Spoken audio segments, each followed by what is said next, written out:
That is what I like to see. We got some engagement already. Already. 2 thumbs up and a dislike. I like that. Yep, already a thumbs down. I like the dislike. Somebody already dislikes us. Engagement's engagement. Yep. You can give me a dislike if you want. Or a like. I love it just as much as a like. Yeah. Give us a like, give us a, share, subscribe, hit the bell. Folks, we're just settling in here, but welcome back to another edition of the Weekly Narrative. Your number one alt-centrist Number one. live stream on the entire internet. Millions and millions of people will flock in here today to hear the viewpoint of an objective observer. Yes. That's what we try to do. I mean, at least you. I try. Yeah, you're good at it. And it's a good day to be an objective observer because we got some very interesting news to talk about. I'm using a mouse today. Yep. So if you see me shuffling around behind the pillow, it's just because I lost the adapter to my fancy keyboard. But as you guys are coming in, let's just give a quick summary of some of the topics we're going to be talking about today. As you can tell from the title, WHO says there's going to be no herd immunity in 2021. What's up, Dari in the chat? Marcus, what's going on, guys? Welcome. Come on in. Yep, fill the stands, give us a clap. Is anybody surprised by the fact that the WHO says we're not going to get herd immunity in 2021 now? I'm not surprised. We're going to talk about, we're going to talk about the person who made that statement and then some of the statements that she made in the past, which were also a little questionable. See if we can draw some conclusions from that. Mm-hmm. Also, in our COVID segment, we're going to be looking at some comparisons just between different countries and how they've handled it. Okay. Metrics that have been gathered. Okay. Deaths, cases, all that good stuff. Sounds good. And see if we can draw some conclusions from that. Again, as objective observers. Yeah. Look at the variables involved and see if we can't find out for ourselves what's going on. Or at least just ask the right questions and maybe get those juices flowing in your brain. Ask some more questions. Yeah, well. That's what we like to do. That's what you're supposed to do. If you stop asking questions, then what are you doing? And after that, we're going to be talking about teachers. You guys know I love talking about teachers. Yes. Excellent. It's not in the title. What's up, Athenian Stalking Horse? Come on in, guys. Come on in. Join us. Welcome to the Tuesday live stream. Teachers are, probably the biggest problem with America right now, I would say. And in our continuing effort to educate you on my objective observations regarding that opinion, we're going to talk about how teachers across the country right now, nobody's talking about this because there's obviously other things in the news, but teachers are refusing to go back to classrooms. Why? Yesterday was the deadline for teachers to begin classes in Chicago. Oh, okay. And they didn't show up. Oh, I wonder why. So we'll talk about that. We'll look into that, and we'll talk a little bit more about teachers, and then a bigger picture. Because we talk about teachers, but it's for a reason. Mm-hmm. There's a bigger picture involved here, and that's where America ranks amongst the other countries. And we've got some updated statistics regarding America's standing with regards to science, reading, and math. And we will love to see your guys' predictions on where America is on that list. If you want to drop a number right now, then we'll see if anybody hits it. Drop it in, folks. Just say, 1 through 50. Yeah. Where do you think America is overall in reading, science, and math compared to other countries? I'm not going to spoil my prediction, but we'll talk about it for sure. Actually, I want to hear your prediction. Where do you think? Not high at all. Probably not even the top 10. Give me a number. 25th. Okay. All right. 25.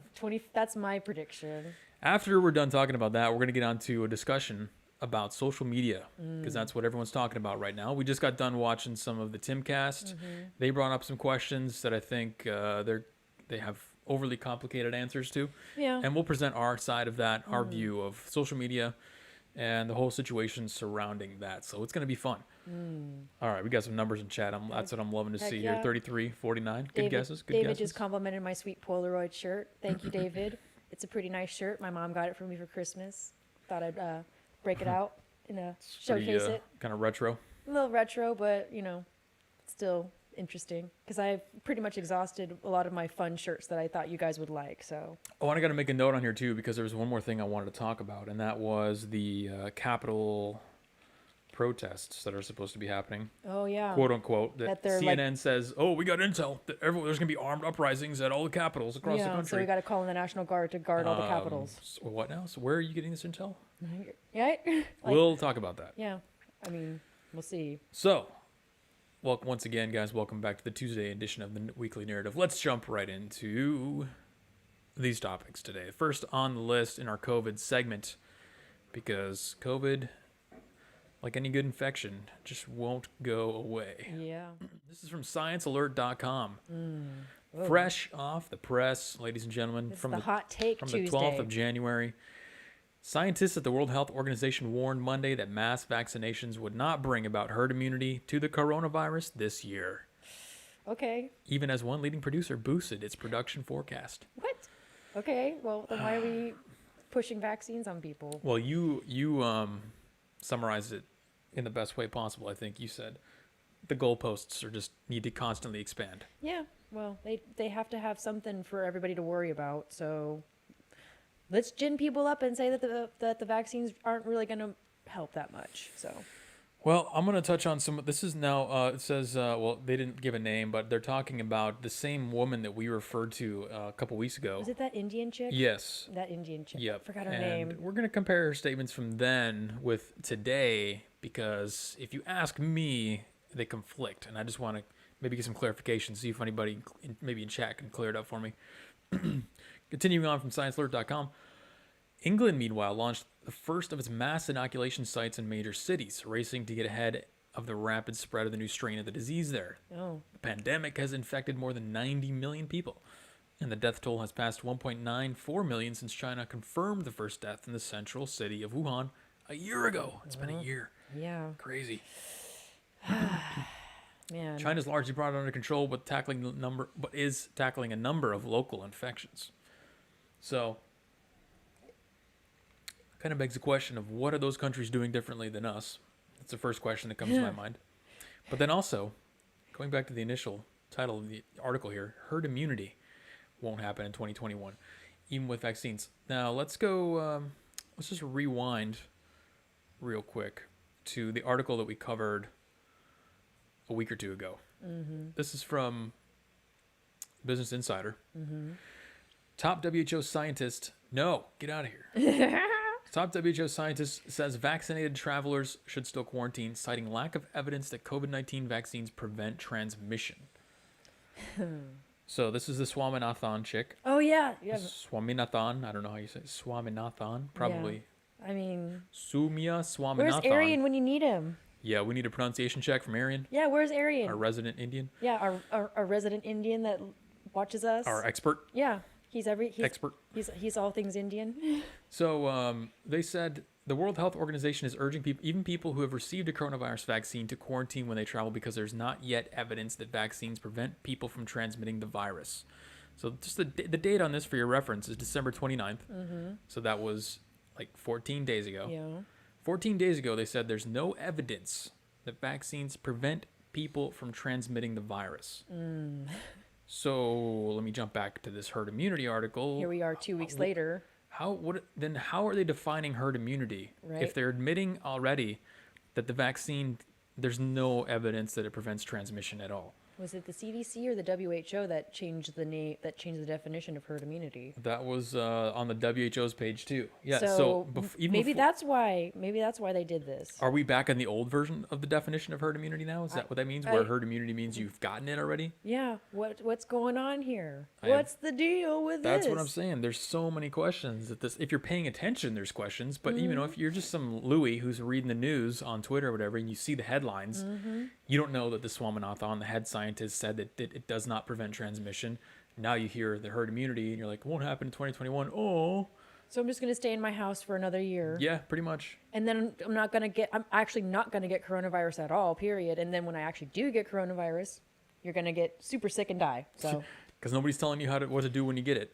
or the best way to get over sickness or not get sick is to go outside and be in the sun. The sun is the best antibacterial killer that you can ever have. Well, we're going to look at some charts right after this, and we're going to compare some theories, and maybe if we can deduce some reasons why the numbers are so vastly different in different countries. Okay. But I want to, yeah, David H says, then what the F is the point of a vaccine?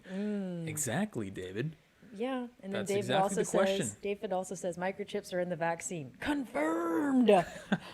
Super Oh. confirmed. Oh, it gets better. It gets better, ladies and gentlemen. Okay. I don't know. Is it in this article here? Let's see. Oh, yeah, of course. Look at the language on this, too. The worst weeks are to come, stuff like that. Likely become an endemic disease. They're pumping the fear. But let me do a quick search in here for Moderna. No Moderna. Okay, so it's not in this article, but there's fantastic news for those of you who've gotten the Moderna vaccine or are interested in getting it. The Moderna vaccine is only good for 1 year. Oh, great. And oh no, the language they use specifically to add even more confusion is they say that the immunity from the vaccine only lasts a year. What does that mean? Why even, again, David H., why the F even are we having the vaccines? No, they said it doesn't give you, it doesn't prevent you from getting or transmitting the virus. Yeah. And it only protects you for a year? But it only gives you quote unquote immunity for a year. So what are you getting for a year? What is the features, the benefits that you're getting for a year? If you still have to, you can't fly around, you can't go outside or whatever. I have so many questions. That's all I'm saying. Arian's in the chat. He says UV is great, but not for you, white folk. Sun hates you. It wants to kill you. Sun loves melanin. Yes, that's very true, Arian. Sun does love us, people that are blessed. I with thought it was the other way melanin. around. I thought black people were vitamin D deficient because they can't absorb the vitamin D, the sun. I mean, maybe that's just black people. I don't know about mixed folk me. That's the theory that they give for black people right now, anyway. Well, apparently my ancestors come from the Mediterranean, so we're meant to absorb the sun and be near the ocean. So I don't know. And then also Arian, what is how do you pronounce this chick's name? What is her Swaminathan. Swaminathan? Go up to her name because we were Well, he's not going to be able to tell us over chat. that is true. Don't even. Sorry, Arian. Don't tell us. My spaghetti girl. Beatings will continue until our morale improves. Yes. They're gonna just continue to lock us up and keep us on the tit, and hopefully we don't get smart and want to branch out. I like where David's going. He says subscription business model coming for COVID vaccines. Once per year. It's like the new flu vaccine. Wait a second. Here's another question that I have. Did anybody know that this was only going to last for a year when this first came out and they started handing it out to everybody? I mean, No, probably. I think so. You guys, before today, did you know? Which camera are we on? We're on the center camera. Yeah, we're in the. Before today, did you know that the vaccine was only good for 1 year? Because millions of people have already gotten this. Right? Were they told that when they got it? Because a lot of people, they have a lot of apprehension in getting this. They're like, oh, I don't know. It's a vaccine. It's new, warp speed and all that. Yeah. If you told me that it was only going to last a year and they don't have to get it again and again and again for the rest of my life, that would definitely affect the risk analysis of my decision. Yeah. You know what I mean? I But think- they didn't have that. Well, I'm pretty sure all the old people that have gotten the vaccine, because it's mostly old people that have gotten this vaccine, they probably don't give a crap. They're like, I don't think old people have gotten it anyway. I think in most places they've been It's emphasizing frontline workers and nurses and stuff. but I know a lot. Not a lot. I don't know anybody that's gotten the vaccine yet, because most people I know, even though they're super libtarded and they don't, they're succumbing to the masks and all that stuff, they are like, oh, I don't want the vaccine. I'm like, Really? Yes. That's weird. I know. It might be like, because it's Trump's vaccine. Yeah, it's because it's Trump's. Exactly. It's because it's Trump's That's vaccine. what they were saying. What wasn't it? Somebody on the debate stage said that, didn't they? Like, I don't want to take a vaccine if it's from Trump's administration, or if Trump forces me to take it. Was it Kamala? I think it might have been Kamala. might have been Kamala I'm not too. sure. Yeah, Sir Bader. Oh, by the way. Yeah. Yeah. 2 weeks after you take the vaccine. Oh, by the way, you got to get this every single year. Arian says about the doctor, he says she is not real Indian. We Northerners do not count her. Northerners. She is Dravidian. Those are from the dirty South. Oh, man. Man, racism going strong in India. Hey.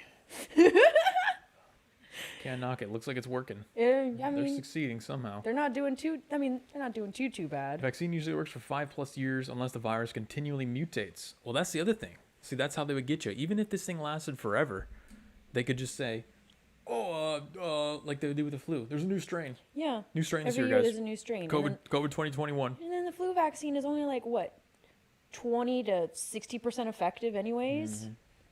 So So we don't really know what the vaccine does. Why I'm not getting the damn vaccine? It doesn't prevent you from transmitting it, which means you're treated just like a normal person as far as your access to society. So why am I going to get it? That would be the only reason I would get it, is so that I can maintain access to everything in society. But now they're telling me that that's not the case. Yeah. And then they say that herd immunity won't even happen. The main reason that everyone was getting it because they wanted to go towards herd immunity. Yeah.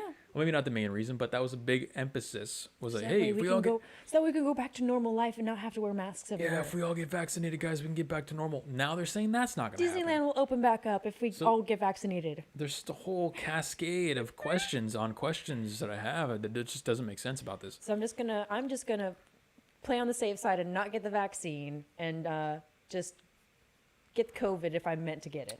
I'll get it. Well, you know what? I'll get it when when there's a risk to me.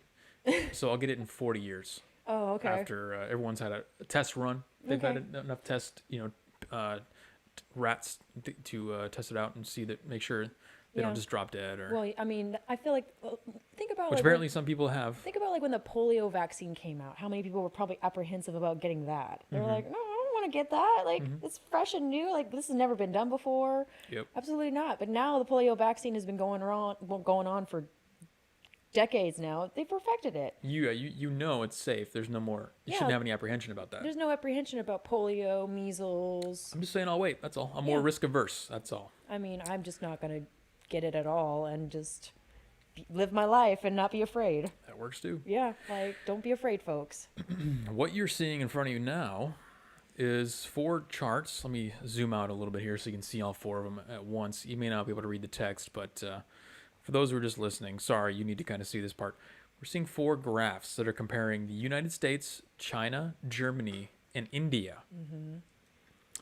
with infections per million, hospitalizations, and deaths per million. And let me try and describe this for people who aren't seeing it. The U.S. charts and the Germany charts are spiking up and down from the left to right with a small gap in the middle. Okay. Whereas the China, I mean, I think we know why the China graph is flat. The China graph doesn't even exist. It's basically, there's a little tiny blip in May or at the beginning of May. And then India has a little bit of a bump, but it goes down and they're basically back down to 0 at this point.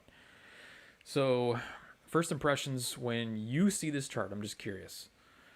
This goes from March of 2020 through basically last week. Okay. I mean, the United States is like all over the place. And then China, of course, it's like dead in the water because China doesn't report anything. So, of course, their infections are going to be super low and their deaths and all that stuff's going to be super low because they are above the rules and they don't have to report anything. And then Germany, of course, like they're going to blame Germany too. Like, I feel like this is all just a way to just gin people up and get them scared of like United States and Germany. But like China, India, they're great. Like, look, their infections are low. But I don't even like. Are they even reporting it how they should? So somebody's lying. Is Yeah, kind of somebody's what lying. you're insinuating. Okay, that's interesting. Well, Yeah.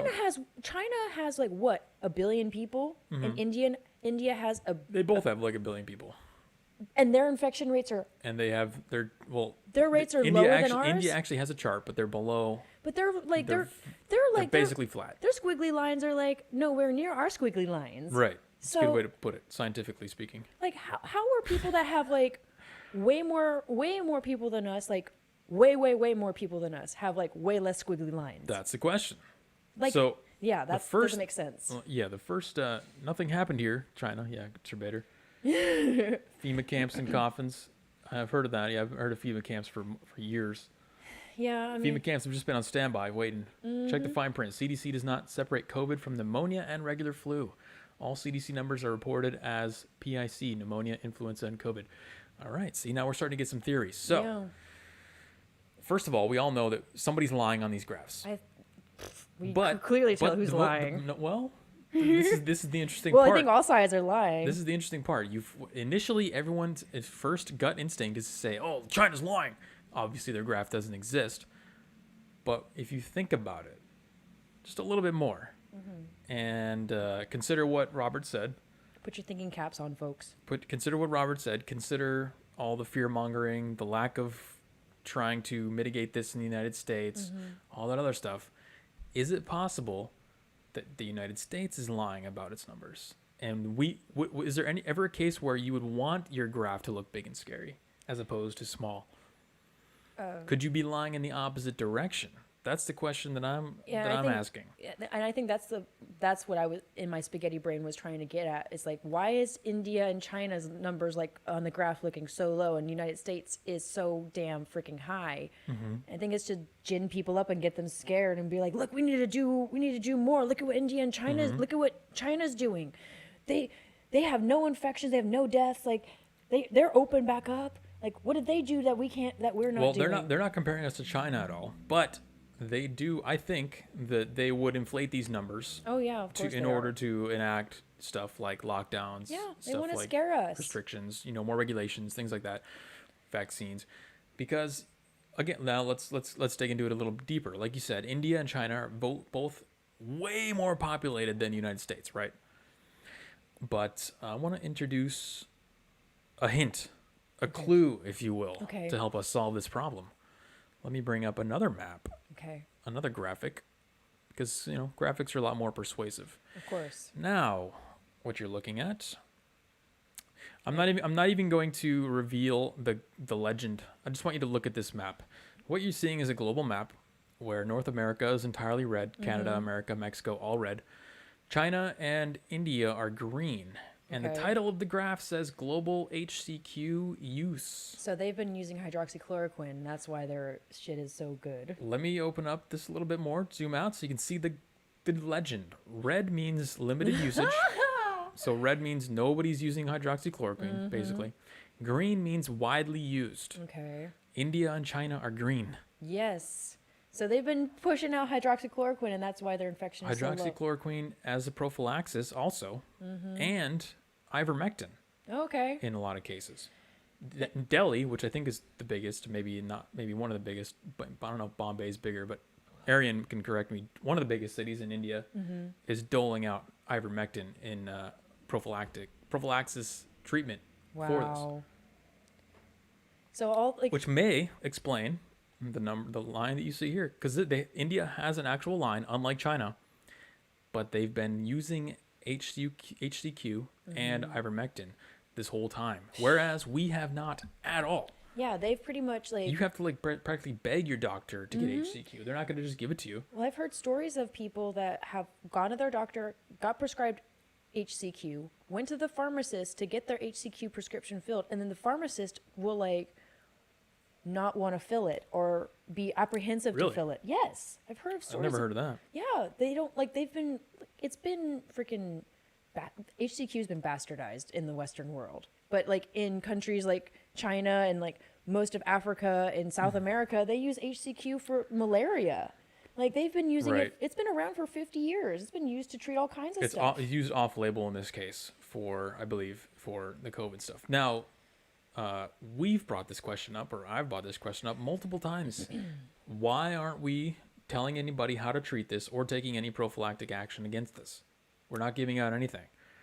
And then you see the charts and you see comparisons to other countries like this. I'm not saying that that's the cause. I'm not saying that, the reason why they have no graph. We all know China's lying. Yeah. Their graph is probably pretty wild like ours. But you have to question what's going on and why we aren't seeing any treatment options like that. Because they want us to. I don't know. It's weird. Questions. No conspiracies, just questions. That's all we got. My conspiracy ass is they want us to be. They plan. You're this. Direct energy weapons. Yeah, DEWs. They're delivering vaccines through direct energy weapons. Shut up. It's the 5G. Hey, there are people out there that believe in the 5G allergies. What if you overlap this map with the 5G map? I wonder if it would correlate at all. Probably. There's a lot of people out there that think that 5G is what causes people to get sick from COVID. That's wild. I mean, I applaud them for at least trying to explore options, because we aren't told anything. So what do you think is going to happen when you don't tell your population what's going on, how to treat it? They're going to start looking for direct energy weapons and 5G. And aliens. DEWs do exist, Jeremy. And they're going to go down all kind of rabbit holes. That's all I'm saying. DEWs are real, okay? That's another stream. I know it is. Well, let's see what Chad has to say about all this stuff. India has much younger population. Good point. Plus, we Indians have a better immune system because we get serious bugs. That is a possible reason for fewer deaths per capita. All right. I mean, that's logical. I mean, like that. you are Yeah, it's logical. you are a resident Indian Aryan, so Mumbai is the biggest. Okay. okay. Yeah, you are a resident Indian, so you would know about all that. I think Aryan said earlier in the chat that his mom something about Oh, yeah. Athenian's got a really good point. Well, I wanted to let you finish your. Well, I don't. It's up in the chat, so Okay. it's okay. Athenian says the United States is filled with overweight people who will be in poor health even before getting infected and prone to poor immunity. We asked that question on the stream. Why is nobody being told to lose weight? The number one thing that you could do to help prevent death or serious effects from this. Again, nobody's talking about it. Nobody's telling you to lose weight. That should trigger red flags. You know, I actually somebody. I mean, he wasn't close to me, but I had a vocal teacher in high school that just recently passed away a couple days ago. Apparently he died from COVID. But this guy's like he's like overweight vocal coach because, you know, some of the best singers are usually freaking gigantic. And, you know, my this guy that I know who's a voice actor for Disney, he posted about it and he's like, oh, we're gonna miss you, you died from COVID. And I'm like looking at the pictures of this vocal teacher that I had who's like obese and shit. I'm like, pretty sure it wasn't the COVID that got him, but you know, it's still sad. Like, no, I hate to laugh about it, but it's true. Every time I see the stories, because the leftists and the media, they love to do these stories of like, oh, man who said COVID wasn't real died from COVID and all this kind of stuff. And then you look at the picture of the guy and it's like a freaking, time, it's a morbidly obese person. Every time, without fail, it's some morbidly obese person or like an 80-year-old guy. Yeah, 80-year-old or, you know, a chronic smoker. Or they love doing the stories of the kids dying. Yes. Because that really pumps the fear. But then you look at the pictures of the kids. And the kid's like obese. The kid has obviously been abused by the parents and is super obese. Yeah, super obese, doesn't exercise, eats junk food, doesn't go outside. But nobody's saying anything. Just say, yeah, go keep eating McDonald's. Guys, McDonald's is still open. Well, Uber Eats. Yeah, Uber Eats is making mad money. Remember that documentary we watched about being poor in America? And now McDonald's just gives free food out to, you know, for lunch for kids. So it's almost like they're trying to perpetuate the whole problem. Yeah, they really are. They just want to make it worse. Man, if I was a conspiracy theorist or conspiracy theory minded like that, there's a lot of rabbit holes you could go down there. Yeah, tell me about it. Like this whole, like me, direct energy weapons. My conspiracy theorist ass is like going down all the rabbit holes, and yeah, I've come to the conclusion. I'll just ask the questions and put them out there. Yeah, that's all. And I'm over here just like, let's talk about this. Well, I mean, you can bring them up. Somebody's got to be the emotional wreck in the stream, and it might as well be me. Appropriately, it should be the woman. Yeah, it should be the woman. That's me. I'm here. Staying alive longer sounds wonderful. Derek, you're right. It does sound wonderful. Isn't it strange that the government or none of the healthcare companies are telling you to lose weight so that you can live longer? Isn't that strange? You would think that in a pandemic of insane criticality and high risk that they'd be telling you that at least. No, like that just makes too much sense. Because how are you supposed to lose weight? How are you supposed to exercise, lose weight if you can't go outside and go to the gym or... Gyms are closed.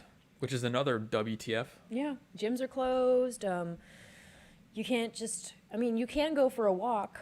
You could go for a walk in your neighborhood, but you might have some masked card coming up and running up on you. And not around here. Yeah, that's probably more risky to go for a walk in certain cities than it is to get COVID. Well, I'd rather get COVID. Not in your neighborhood.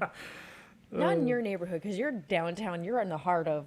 like all the... Well, that's what I'm saying. I would rather get COVID than go for a walk around here. That's true. But like where my dad lives, it's like a nice neighborhood. So, you know, he's like... Sir Bader's got a recommendation. He says everyone on Earth could get an acre of land fit in the space of the U.S.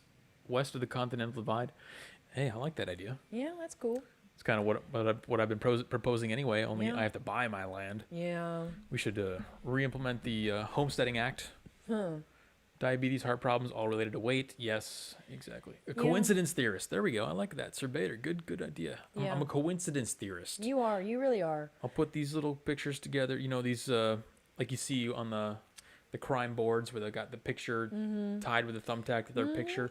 I just have questions. You're the coincidence theorist, and I'm just the flat-out conspiracy theorist, like off the wall, just putting crap out into the universe that we probably shouldn't talk about, but oh well. It's good. Gotta have a balance. Somebody's got to be the crazy one, and it might as well be me. Yin and the yang. Yeah, yin and the yang. And you would think that he'd be the yang, but he's the yin. He's definitely the yin. Every other TV commercial is telling everyone to lose weight. Well, they're trying to sell you a product. Yeah. They're not telling you to lose weight for your Yeah, health. They want you to buy their diet pills that don't do anything. What I'm saying is they're pumping so much fear related to COVID. You would expect the fear pumping proportionality to be as high or higher on the risk prevention side. Like, hey, if you don't lose weight, if you're not under BMI 25, you're gonna die. Like stuff like that. Like, why don't we? That's all I'm saying. That's all. Because we've coddled too many people for so long, and like a couple streams ago when we talked about on the cover of Cosmo, they have this fat chick doing yoga. Now it's like if you're fat, it's glamorous, and Well, you're that's what I'm saying when I said, suggested that it's almost like they want to perpetuate this. yeah, they want to. You got magazines and everyone's still literally saying in the middle of the pandemic that being obese is healthy. In all caps on the cover of a magazine. Yeah, That's just mind blowing to me. I know. Like, What happened? that's some idiocracy stuff. It Straight is. up. It is. That's something you would see in the movie. That's actually, you can't even write that. It's so good. It's better than the movie. Who wrote that movie? Was it Larry David? No, I forgot his name. I have it right on the tip of my tongue, but I forgot his name. Wasn't the guy that like helped write Seinfeld and stuff? I thought that was Larry David. Mike Judge. Mike Judge did Idiocracy? Yeah. Okay. Yeah. God, they all kind of tend to blend together, but That's what I'm saying. they all say the same thing. So there you guys go. As you like to, a traditional live stream or YouTube channel you go to and you think, man, I can't wait to go here and hear the answers and hear everything that I want to be No, told. we're just here to drop more questions. You in come your- here and you leave with more questions than you came in with. And if that's the case, then I've done my job. Yep. Before we get on to the next segment, hit the like button. Let's get that engagement up. Don't be lazy. Also, you can burn join us- calories by Yeah. hitting the like button. Also, subscribe. We got the beautiful little banner right here.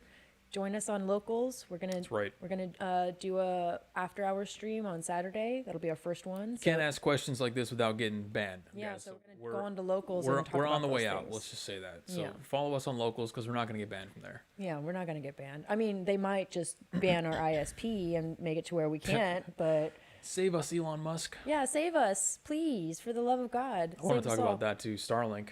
Yeah. That's a really big question, actually. Is how Starlink. Well, we'll talk about that later. I don't want to get derailed here. Our next segment, because teachers are the biggest problem in America, and I want to. If you guys don't believe that, I'm going to try to convince you. They're a big problem. Slowly over time. Broward teachers, staff ordered to return to their classrooms. Almost 100 retired instead. This is from the Miami Herald. So what happened here?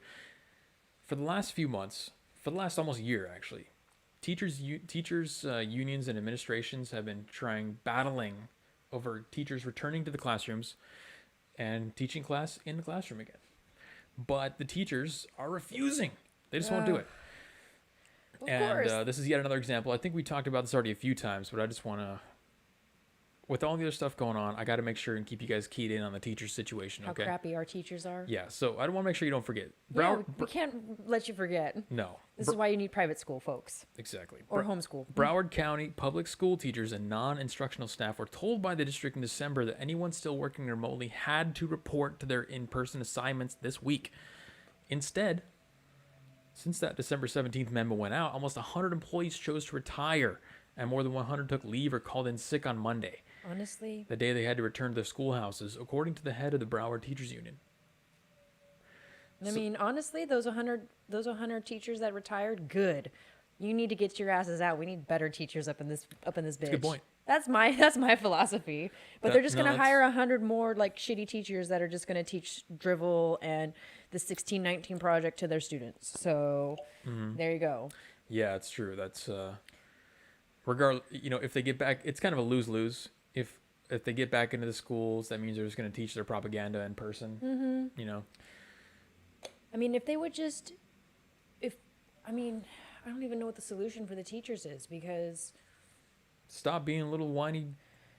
You know what I'm saying. But yeah, I know what you're saying, and that's what sucks. Is like these teachers go to college to learn to become teachers, and then they get brainwashed, and then they transmit their brainwashing onto their students, and then it doesn't matter, like how the teachers that you get in there, they've all been brainwashed. Here's kind of a cultural aside as a perspective shock, because I want, a good way to kind of get an idea of a story is to shock your perspective and to think of it from a different angle.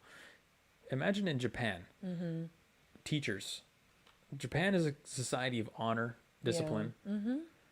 Do you think a teacher would be held back from teaching their student for any reason at all in Japan? Do you think a pandemic would hold them back? Do you No. think the COVID, if they just had to wear a mask to class, They do you would think totally do Do you that. think that would stop them from going into school? No. We're talking about the same country where when the Fukushima reactors were melting down, people volunteered to go in and clean up the area, like basically suicide mission. That's what honor and discipline and actual passion looks like. And caring about your fellow man. These teachers, they don't care about the kids. They don't. They really don't. I mean, if they cared, then they would have been back in school a long time ago.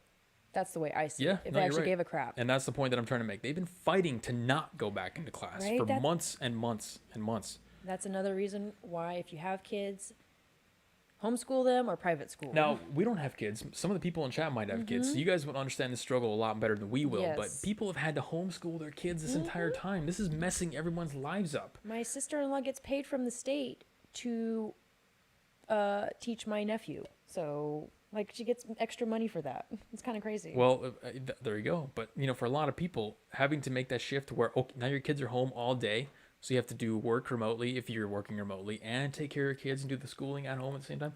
It's a nightmare. Everyone's lives is completely disrupted by this, and we're all waiting for the teachers to get the hell back in the classroom. Yeah, well, I think at this point, all the parents are going to really become the teachers, and that's why 100 freaking teachers retired, because they're like, I don't need to go to work. I don't need to teach anymore, because the parents are teaching them now, as they should. I mean, that's just me, as they should. Parents need to be Oh, more here we go. involved. So here's their argument. The union, teachers' unions, pay attention. Union, remember, unions, evil. The union argues that hundreds of school district employees have serious medical conditions that put their lives at risk should they have become exposed to God. COVID-19. Oh, God. The complaint filed Thursday states that the mandate is forcing them to choose between their lives and their livelihoods. So in true woman feminine fashion, They are. they're my God. angering their argument on a completely hyperbolized, if that's even a word, argument based on emotion. You're gonna die. Yeah, if I go back to work because I have diabetes because I'm unhealthy. Are they saying that their entire staff is obese? Is that what they're saying? They're like, I mean, Serious medical conditions. it's like, okay, if you have such serious medical conditions that you can't do your job, then like to quit your job Oh, and that's a good point. Is the job description for teachers changed now? yeah, Do you have to be fit to be a teacher? I think you should, mentally and physically. I mean, if you're a paraplegic, you probably can't get a job as a construction worker because of the obvious implications of that. Now, if you're a psychopath feminist, then you shouldn't be a teacher. no, I mean if you're obese. No, I'm saying like they need to have mental qualifications, and if you're a Oh psychopath man, you're feminist, going way farther than me. I know. was just saying they need to not be fat. well, yeah, that too. Bunch of But fat if you're feminists out yeah, there. fat psycho. I mean, a lot of the teachers now. I've seen some teachers nowadays at schools. They are a bunch of fat psychopath Oh, yeah, feminists, no, it's like true. bull, like looking women. Diabetes. They got the diabetes for sure. Like, I'm sorry, but if you aren't able to go and do your job, the job that you're supposedly passionate about, because a lot of the teachers I know, they love their job. Like my sister-in-law is a teacher, and she loves her job, and she loves her job so much that even because of COVID, she can't do her job and go physically to school. Her and her mom, who's also a teacher, figure out a way to be able to do that, but just in a smaller scale and still do what they love to do. It's like their ability to adapt has just been overrun because they've been unionized for so damn long. And they're like, well, I don't have to go to work. So the people who actually run the schools, the superintendent says that getting more teachers and students back into the physical classroom is imperative. Yeah? You sure about that? I know most teachers probably don't even know what that word means, imperative, but it's a good way to describe the situation. He said that students' grades have been suffering since the novel coronavirus pandemic began. Quote, we must bring these students back into our classrooms for more traditional classroom instruction, as well as to provide intervention and support to get them back on track to success. Not if the teacher is a fat, purple-haired feminist, tattooed up with septum ring kind of garbage. Well, the problem is they're going to get the propaganda either way. Yeah. Now, think about, you guys don't think this is such a big deal right now. I understand that. But extrapolate this out another 10, 20 years. Oh, God. What happens to those kids who grew up that had no socialization and were Right. grown up to basically being bubble kids? That's like, what I in a worry bubble? about, because That is not going to be a good generation, folks. I worry about it because like my nephew is 7, so in like 10 years he's gonna be 17. He's gonna be graduating from high school. He's gonna be raised with this idea that this is what school is about. Is like we don't interact with each other, we don't talk, we don't physically see each other anymore. And he's gonna be like going into an adult world all those problems, and like with this mindset. all those problems that we were seeing in students already with like the ADHD, which was it's not gonna be real. It worse. wasn't real. It's not just real. that when you teach in a manner that's so in the exact opposite direction of how someone should be taught, then of course you're going to see things like ADHD. Yeah. All those problems that were already present are going to be exacerbated Oh, yeah. by this. This is a ticking time bomb. It is. It really is. It's terrible.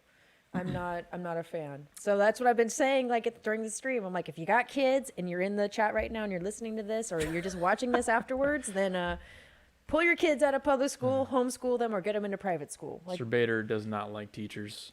What's up, Matt? Welcome to the chat. You're late, but it's okay. There's still plenty of show left. yeah, Sir Bader says teachers are bat-ass crazy. Oh, Ask me how I Put it on know. camera all the time. How are teachers bat-ass He's crazy? probably dated some. I mean, probably. Teaching to high school kids is to be one of the worst jobs. Those brats are vermin. They are. Yeah. They're awful. I was one at one point, so I know. Oh wait, hold on.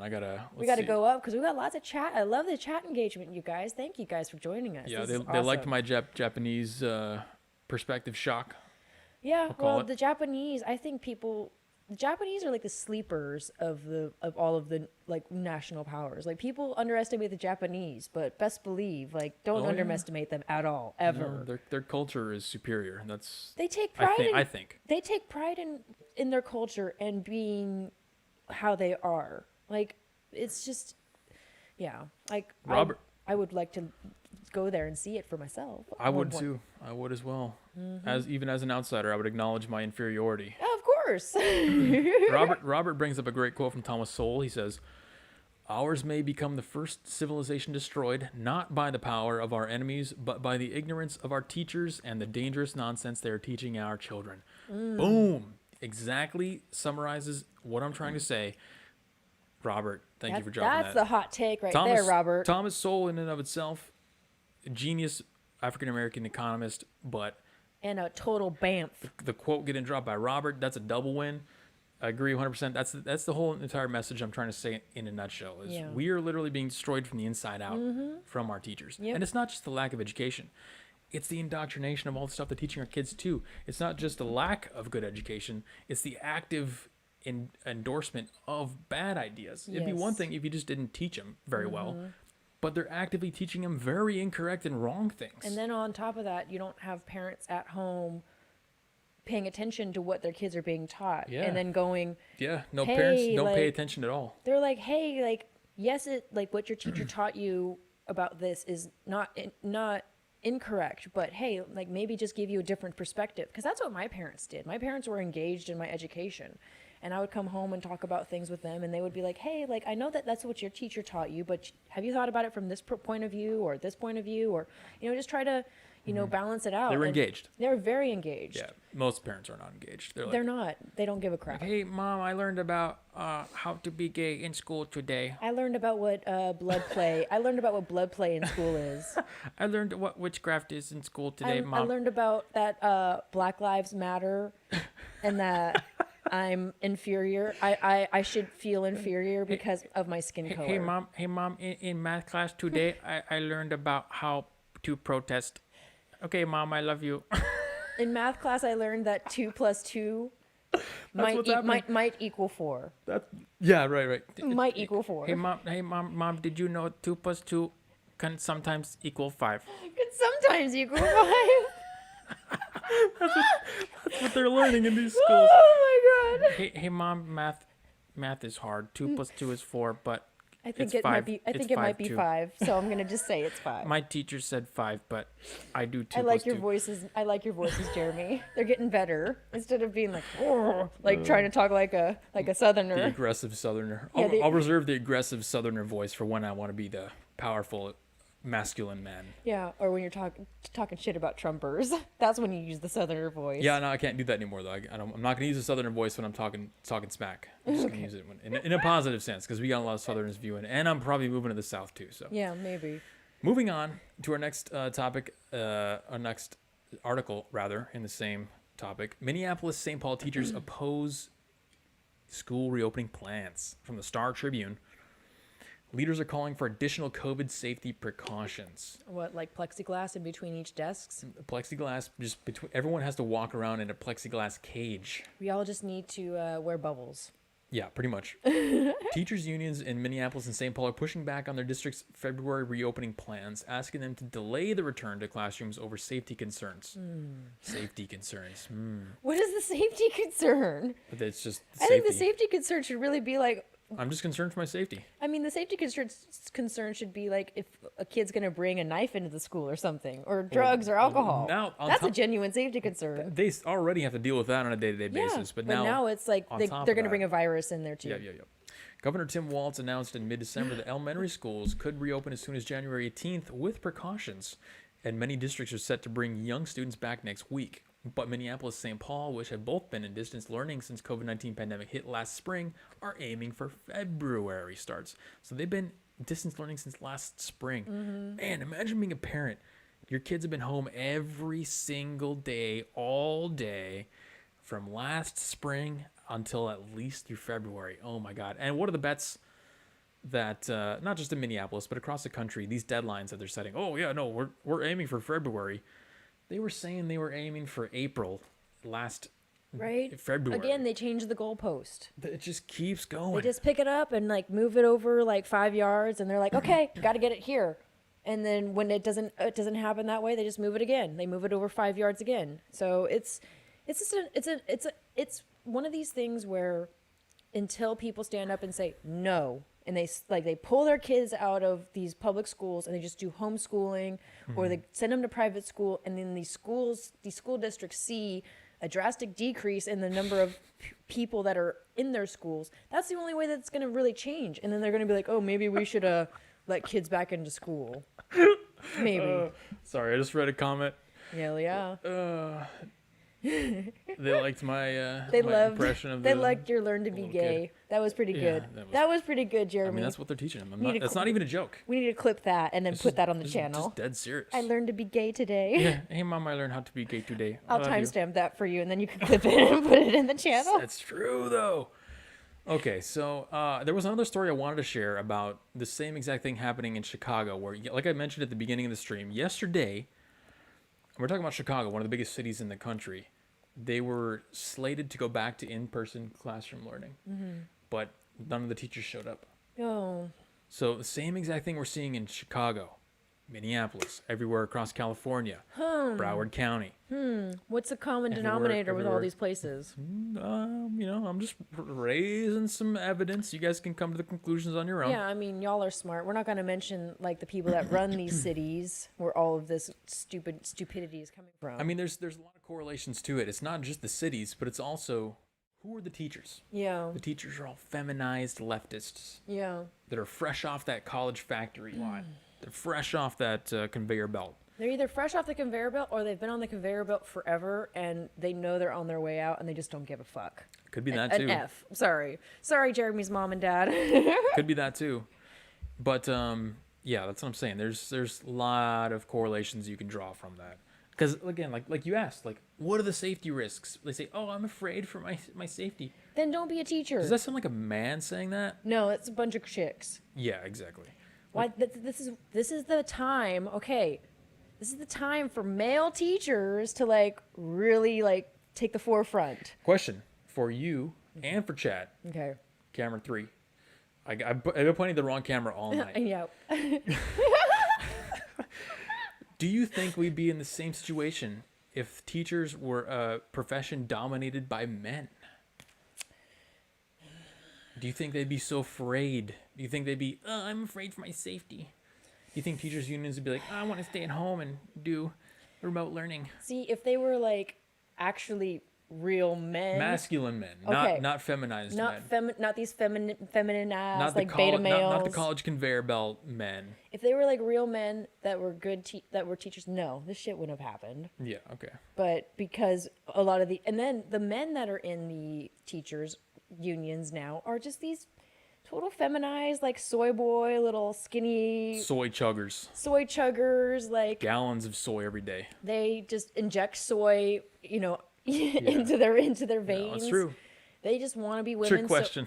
They just want to be they just want to be so. Yeah, it is kind of a trick question. They want to be women so bad that they're pretty much women. That's Yeah. why they became teachers, because Yeah. they knew they were going to be And surrounded they, by They women. probably want to do stuff to little kids, which is why they became teachers. Yeah, and God, that's what sucks. Like I know that's a baited question. It's just to get you to think about how the system is so heavily leaning in the feminized fashion. Because everything you see in society, regardless of whether you see it or not, is either predominantly feminine or predominantly masculine. The teachers' unions and teaching in general is all predominantly feminine, and you can see why the weakness of that femininity. I'm not saying femininity is bad. I'm just saying in this particular case, they're afraid, the safety. They're scared, they're fearful. They're not.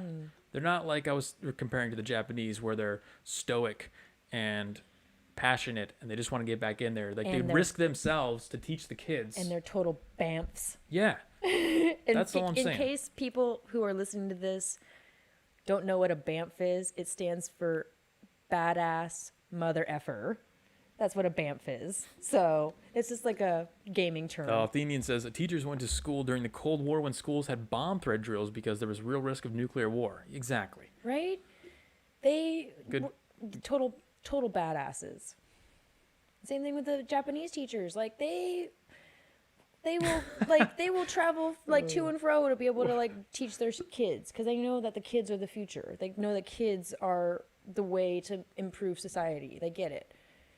Americans, David says, what about the hard-ass Catholic nun teachers? They can't discipline effectively virtually. yeah, right? They can't like slap your hands with a ruler Yeah, exactly. from virtually, like, no way. So now here we talk about teachers a lot, and I know we got to get that covered. I'm gonna keep drilling it into your heads because I want a lot of the focus. If I had like a CNN level perch above the entire country and I had Yeah. access to millions of people, All that influence. I would be focusing their attention on the teachers. Oh. And it's for this reason right here. Now, we've already talked about this a lot of times. So we talk about the teachers because this is why it matters. It's not the teachers necessarily. It's not that we hate women or anything Yeah, we like don't that. hate women. We're We talking just- about big picture stuff here, guys. The future of the country. Yeah. How we are in competition with other countries, which is always going to be the case. In everything that we do, we're very used to having the top dog spot. We're like, oh, we're America. We don't even think about how it's a competition anymore. America's been top dog for so long, and I feel like we are not top dog. I never even think about it as a competition. Maybe the only people who probably do are the ones that were in maybe, like Vietnam War, went through the Cold War. Those teachers who had to teach with the bomb threats and stuff like that. They are still have that global perspective on how America is competing with other countries. But the reality is we are always competing with these other countries. Of And course. now we're going to look at some results and get to your predictions that you guys made at the beginning of the episode. I said 25, I think. See where everybody ranks. Okay. From the World Economic Forum. These economies are teaching children best for the future of work. And the picture here they got is a Chinese kid with a robot. I was going to say, did you switch the camera? No, No, you didn't? That's why I got you here.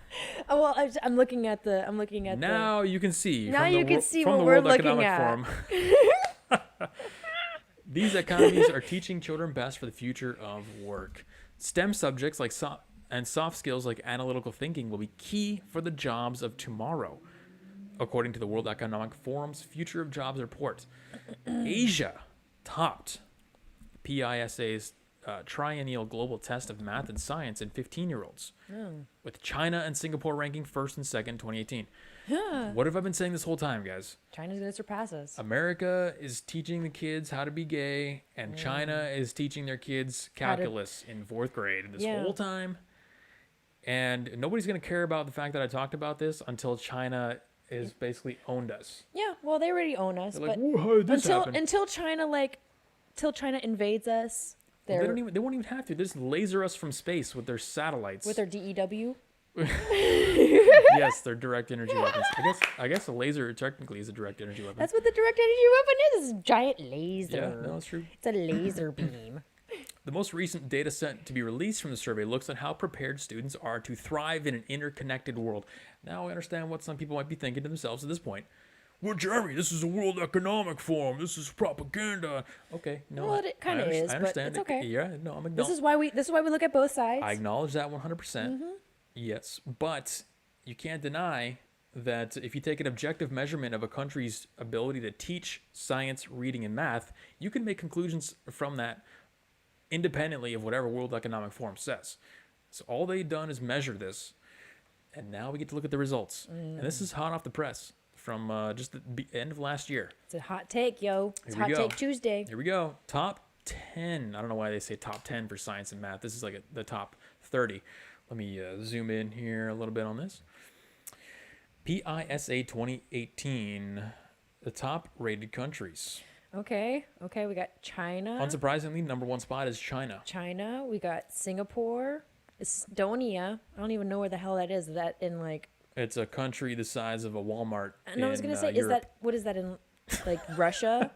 Got, No, it's Eastern Europe, Okay. well, northeastern Europe. Russia. I'm just kidding. Practically, I think it's on Pretty the, much I Russia. think it's on the border. Japan, South Korea, Canada. What the hell? What? How is Canada? Like you don't even see the United States on the top 10. Can't even see it. So on 1, 2, 3, 4, 4, 5, 6, 7, 8, 9. Okay, let's Scrolling scroll down. Scrolling down. Where's the United? Scrolling down. Oh, there it is. There it is. There it is. The For- 20th spot. We are 20th. behind the Czech Republic. What the hell? Yes. What the hell? Okay, so let me try and describe this for those who may just be listening.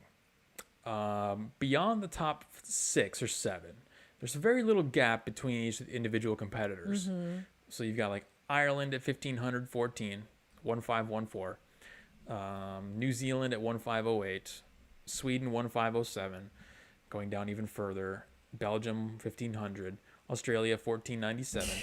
And then United States coming in 20th at 1485. So, between the 8th spot and the 20th spot, it's all between the range of 1485 and 1500. It's all within like a 30-point swing. But then you look at the top 6 or 7.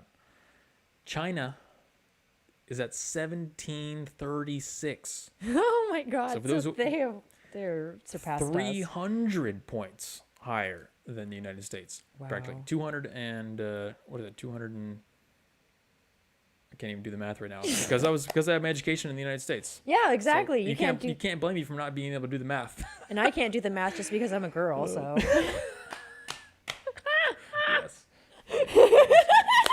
don't ask me to do the math because That's good. I'll fail. 250. We're There you go. 250 points behind China, guys. Whereas we have like a 2, 3, 4 point gap between us and everybody else, basically in Europe. South Korea's killing it, Japan's killing it, Estonia's killing it, but Singapore and China specifically are majorly killing it. Like you can tell these countries have obvious focuses on teaching their kids. Even Canada's doing better than us. Now I will say, if you that is sad. if you re-rank this chart to show education in gender studies. Oh, we'd America probably- would be at the top. We would dominate. Oh yeah, we we'd dominate that. definitely dominate. But at least okay, so looking at this chart, at least I could say we are above France. So that's a win. We are how many points above France? 4 points above France. Hell yeah! USA, USA, beat the French, beat the French. so Gotta count the victories wherever we can, Jeremy. let's talk about a little more about what this actually represents. The program International Student Assessment is a triennial study of the world's education systems carried out by the Organization for Economic Cooperation and Development, OECD. It assessed 15-year-olds. Okay, so this is what we're looking at. We're looking at 15-year-olds in this.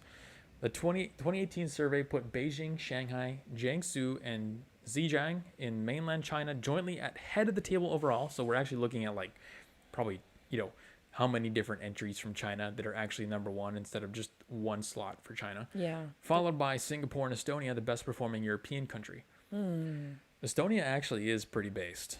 Nobody hears about them because they're small, but they've been doing a lot of good stuff over there. I'll Google map it after the stream so I can see physically where it is on the Yeah, map. it's like northeastern It's like Europe. it's like a tiny little country, isn't it? It's small. Yeah. I think it's right next to Poland. Yeah, something like that. No wonder I've never heard of it. It also assessed global competency for the first time, how ready students are to thrive in an interconnected world. Okay, So the Estonians are going to be able to function better in society. no, they really will. I think, and correct me if I'm wrong. You guys can fact check me in chat, but I think Estonia is so advanced, and this is actually brings up a great reinforcement to my argument that it's really all about scale. Estonia is a small country. Tiny. I think they have, if I'm not mistaken, they have like their own. Every person in that country has their own encryption key to access the internet. So even at a level, and a lot of people probably won't even understand what that means, but it's a technical thing. But imagine, you know how we have like two-factor authentication and we have passwords here. Well, they're like 3 generations ahead in terms of security, just for their individual citizens across the entire country, as far as interacting with the digital world. They're very advanced. Yeah. Arian in the chat says Estonia's badass in tech. Skype was invented there. Yes, exactly. See, Estonia is not messing around. They know what's up. Are they communists? I'm just kidding. Well, I don't think so, but They might be. They're small enough that it might work. So this graph chart is basically a representation of global competence as far as living in a high tech world. And as you can Man. see, not only are we in the number 20 spot, but we aren't trending in the right direction. We're either. not, yeah. If you were to look at this, and if we were to come up with another one of these in 3 years, because it's triennial, this one was started in 2018. Do you think we go up or down? Down. But why? We're teaching our kids how to be gay in 3rd grade. Well, that's why. We're taking our Legos away from our boys. We're de-emphasizing math and STEM. Yeah, that's why. Yeah, well, There you go. There's the answer. Clearly, it's not working. So the point is, guys, enjoy living in America while we still have our superiority, because this chart means that just given enough time, we're not going to be on the top anymore. Man, even the Brits are beating us. Come on, man. Yeah. We can't let the Brits beat us. Come on, man. Come on, man. We can't let the Brits That's and all the I'm saying. Irish beat us. This is bull crap. When you wonder why I talk about teachers and stuff so much, is because thinking long term, I have that long term perspective here. We're effed. We are. We're totally effed. If Canada is doing better than us, we are totally effed. We'll find out in another 3 years if we've gone up or down. And here's our predictions are already out there. You said we're gonna going go to go down. I will We're absolutely 20. say we're going I guessed down. 25, and I was surprised that we're at 20. But I'm guessing in like 3 years we're going to be 25. Yeah, no, let's slide it back to the predictions. No, That's- YouTube already deleted them, but I saw a lot of like 30s and 40s and stuff like that. So they had the right idea Yeah. as far as where we They were. knew what was up. And I'll be surprised. I'll be honest. I think we were a little higher than I thought we would be on the list. So. I mean, I guessed 25, and we're on 20. So we were way higher. but like than I said, we're initially trending. guessed. We're trending downwards. We're moving down. We're not even. Our kids aren't coming back into school. The teachers are teaching them the wrong stuff anyway. So Yeah, teaching about Black Lives Matter and how to be gay Mm-hmm. and gender studies, and if you're white you're evil and if you're black you're a saint and Mm-hmm. you can't do no wrong. Like, yeah, we're more worried about race than anything in this country with our teachers, and that's the wrong direction to go. Like, it really is. yeah. See, David asked the same question we did. Where does China rank in gender fluidity? Probably last. Last, because the women there know they're women and the men there know they're men. That's where you want to be in gender fluidity. Osis, what's up, Osis? I didn't see you previously. Mandarosis, what's It up? says grab a America's drink. top in consumerism. Hell yeah. In labor, we shipped it out. That's why now we tell kids to go to VM college and follow their hearts, pumping out more useless idiots. Yep, China doesn't have to invade; they can buy our debt and are going hard at the coastal real estate market too. See, that's what I'm saying. When you're smart and you're intelligent and you have the technology, you don't need to put any boots on the ground. They can just take us over in a way that we can't even comprehend. Yeah. China has None of the other is countries smart. have anything to do but study. It's true. Decent point. Especially in like Estonia, I'm guessing they get lots of like snow and stuff out there. So when it's like cold in the winter months, that's the time to study and like read books and stuff and get smart.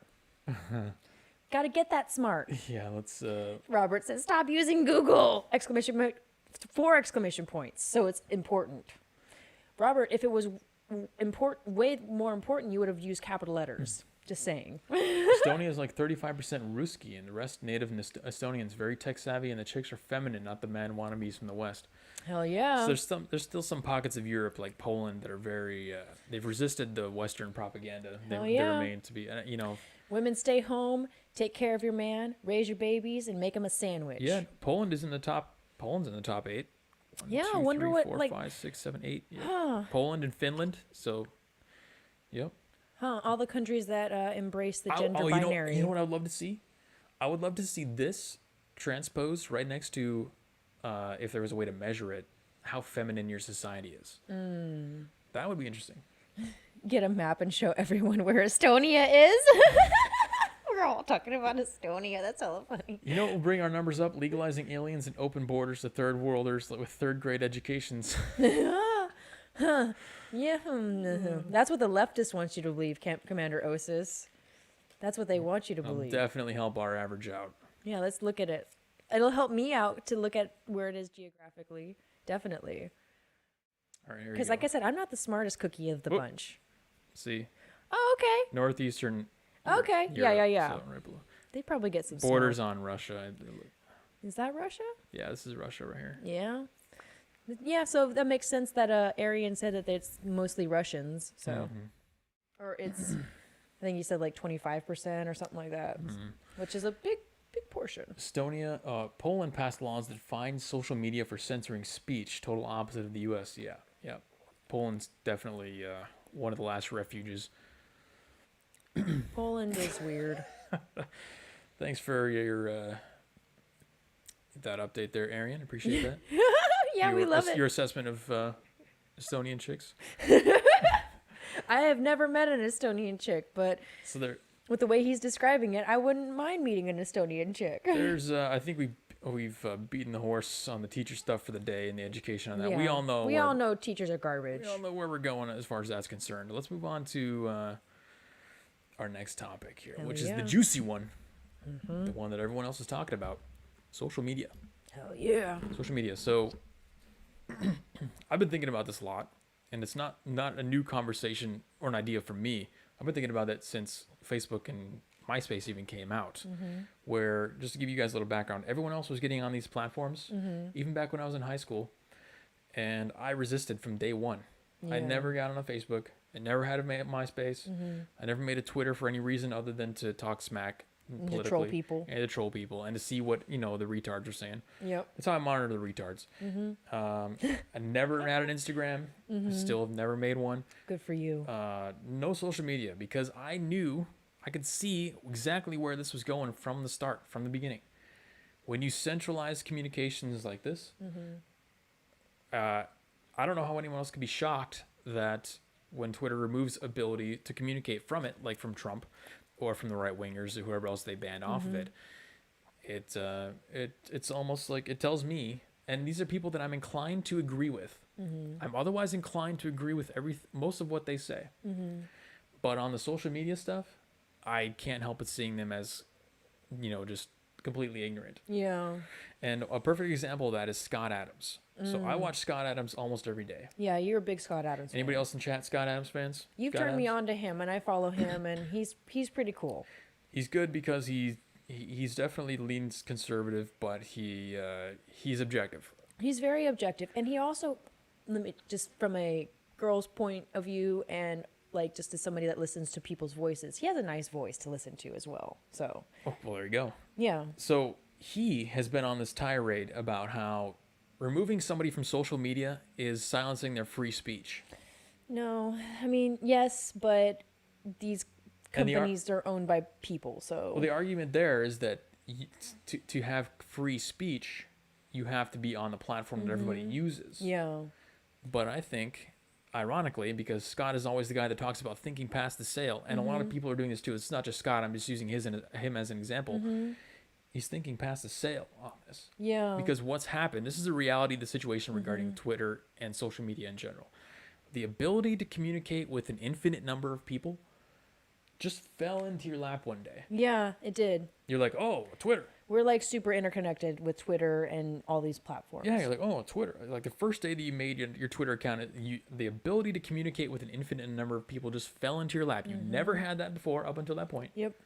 And you've been using it for 5, 6, 7, 8 years, whatever it is, however long that's been out, and you've gotten used to it. You've gotten used to the ability to see 15,000 retweets, Yeah. 50,000 likes, all these comments, this interaction, Yeah. all these people interacting with you. But you've never stopped to realize that, or you never stopped to question whether that's really a good thing or a bad thing. And this is the ironic part about what Scott and all these guys say about social media is that, number one, it is net detriment to society. I think so. Would you agree that social media is a net detriment to society? I think so. I've said this. Like, I think our ability to be as interconnected as we are through social media has detrimented us because people are just throwing their thoughts out there and people will just believe it. Not even. Well, we've already, there's that. It spreads terrible ideas like wildfire.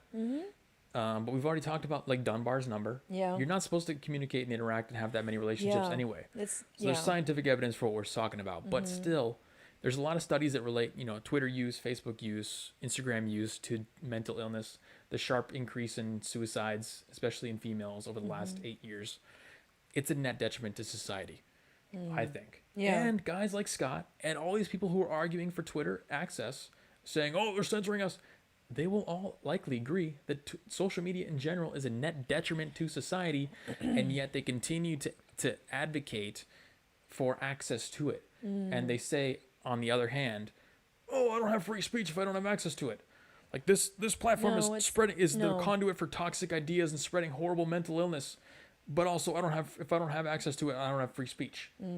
Yeah. Because between point A, when they had that ability fall into their lap to communicate with infinite number of people, and today, they've never stopped to question whether, number one, it's a good thing, or number two, I should have this. Yeah. But they've automatically adopted the mindset that they should have this. They're Yeah. entitled to it. It's a necessity. It's like Gollum from Lord of the Rings.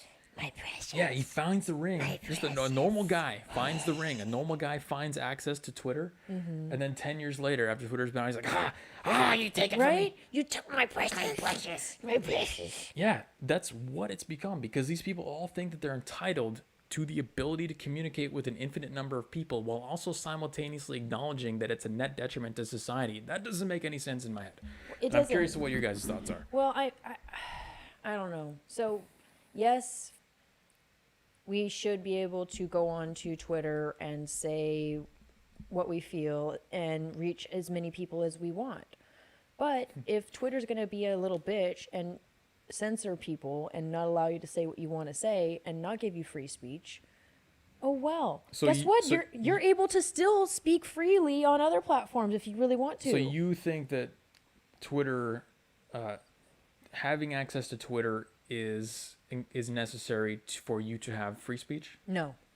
Well, that's kind of what you just said, so I just want to clarify. No, these people think it is. Okay, so you're saying from their perspective. From I their got it. perspective, they think that that is necessary for them to have free speech. But is Twitter going in to Congress and urging them to ban free speech or get rid of the free speech part of the First Amendment? No. Like, you're still able to freely speak to person, or, through text messages or, whatever.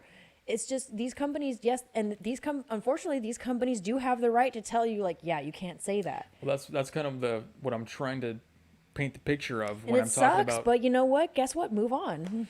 When I'm talking about this falling into your lap, that's what I'm talking about. This is an artificial way for you to communicate with an infinite is. number of people. It is very artificial. You would not otherwise be able to communicate with an infinite number of people, and you have never, and no human in history has ever had that ability up until 10 years ago.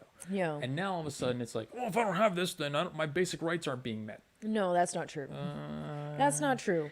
I just want to know why free speech has to include in the definition the ability to communicate with an infinite number of people.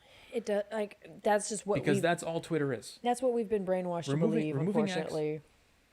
Like that's That's what we've kind of been what I'm trying to get that's to. what we've been brainwashed to believe, is that our access to be able to talk on Twitter, Instagram, Facebook. I deserve this. Yeah, we deserve this. Or like I signed up and, hit the terms of agreement. But guess what? In the terms of agreement that you signed up for, that you didn't read, because none of us read that, somewhere in there is embedded like you can't say certain things, or there are certain guidelines that you have to follow, and it's up to them to decide whether you have followed the guidelines or not. And unfortunately, there's just this vast like vacuum of like what's allowed on Twitter and all these social media sites. But like I said, are they going about like trying to change laws about free speech? No. So your ability to freely communicate is not hindered. Like it's drastically hindered without Twitter and Instagram and Facebook and all these sites. But you could still do the old school method and just make phone calls and Again, you're making the same point that I'm making. Send mail. Is free speech include a clause for you to have the ability to communicate with an infinite number of people? That's Fortunately what I'm saying. not. So that's the question. That's Fortunately the question not. that I would raise to guys like Scott Adams. If Unfortunately, I could send a message to him, I just want to ask the question. I'm not like combative in any way, but let's see what chat says. I mean, unfortunately, like in this day and age, these platforms are governed by their own rules, and they change the rules and they change the goalposts constantly. So it's up to you to either conform to what they want, or just do it the old school way, or find another platform, or create your own platform. It sucks. Like, believe me, like I'm not happy that Trump got banned, and like all of these conservative voices and all of these, even the left-leaning voices, are getting banned from Twitter and from all these platforms. But unfortunately, these platforms have the right to say like no, like F you, like treat you like the plague. I wish that they didn't. I wish that they were a little bit more, I don't know, like I don't even want to say liberal, but they were a little bit more just open-minded about these things, and just like will allow people, because like I see leftists on Twitter all day like reposting and retweeting things about like porn and like sex stuff, and it's like how Antifa's still on Twitter coordinating Antifa riots. still gets on Twitter. They coordinate violence and riots on there. Oh, I know they do. I've seen them. and they're allowed to do it, and it sucks that Twitter is allowing this to happen. But you know what? Instead of sitting there complaining and like forcing a company to change their rules, like just find a way around it. There you go. That's what America is about. It's like if you see a rule that you don't like, instead of just sitting there whining, complaining, and like forcing a company to change their rules, just work around the rules and adapt and survive. Spicy. I mean, David answers my question. He said it's 100% detriment.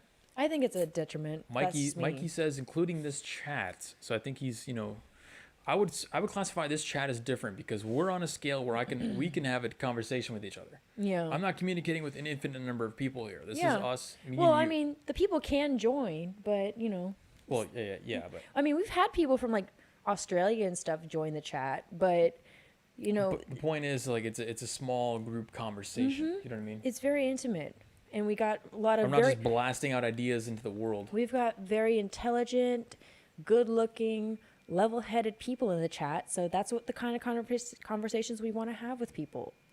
Robert says it's a detriment, but it broke the monopoly of information held by corporate media. So take the good with the bad.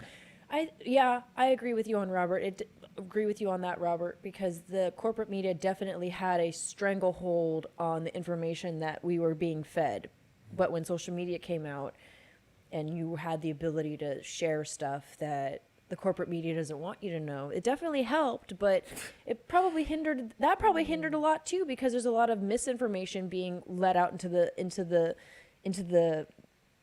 the vacuum of the internet. Well, to compare, so that's an interesting comparison, because corporate media, it's locked to a certain pace. It's locked to a certain bandwidth, if you will, for my tech related people. You understand what I'm saying? You can only pump out so many stories at once. Yeah. Because you have to do the Chiron breaking urgent death surge and all that, and then you have to talk about it. Hello, my name is Louis from CNN. Yeah. We got breaking news. Hello.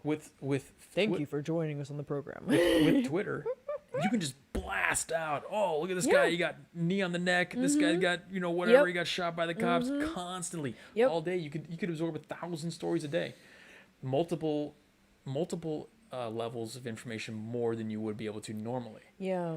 Which brings me to another point. Social media introduces an incredibly unnatural amount of information to the human brain that we're not supposed to be. We're not, maybe in like 1,000 years, our brains can be evolved to the point to digest that much information Yeah, but not right now. at a healthy rate. But we're not at that level right now. Yeah, human beings are not that smart. We're still too unevolved I mean, for that. we're not as smart as Jeremy here, because Jeremy's like the best of the best I'm like here. Johnny Five. I can go through Twitter's like, need more input. And then you got stupid humans like me that can only take so much at No, a certain even I pace. can't. Even I can't do that stuff. Region Zen says social media companies should have to act like phone companies. Imagine if Verizon wireless operators popped in on phone calls and tell you the election results are disrupted and censor you. That is my solution for the people who still want to try and fight this, is to try and reclassify this stuff as government-owned Yeah. utilities. Because at that point, then yes, the real freedom of speech does kick in, because you're now Yeah. looking at the government imposing actions upon you as opposed to a private company. They will have a lot less freedom in censoring and moderating and things like that, as he implies. So Didn't like PragerU sue Google and like YouTube and stuff about like the censorship stuff, and that's basically what their lawsuit was about, was like trying to like force Google and all of these platforms to like that's figure right. out like, are you an editorial where you only allow certain people to say certain things, or are you like a platform where anybody's allowed to say what they want? right. Because there's two different classifications. And if you're an editorial, then let us know, so that way we can get off your freaking platform and go to places that And I think we are in a gray period where that's still going to be figured out, like It to is, be it's determined, because we're in the we're in a TBH, natural or- evolution. These companies, TBD, TBD. these companies have just gotten to this massive size to where this is now becoming a discussion.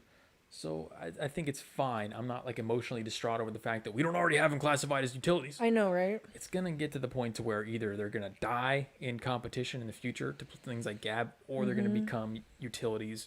It's just, we're in that gray period. Yeah. That's the thing about living in history, is you're not always, You get to see things. you're not always happen as they living in the happen. resolution. You're not always living in the end version. Sometimes you're in the gray where stuff is still being worked out. Yeah. And I think that's just where we're at with social media right now. Well, like, yeah. And think about it. Like, when was like the techno boom it was like, early 2000, like late 1990s, early 2000s, when everybody was getting internet and The internet bubble. the internet bubble.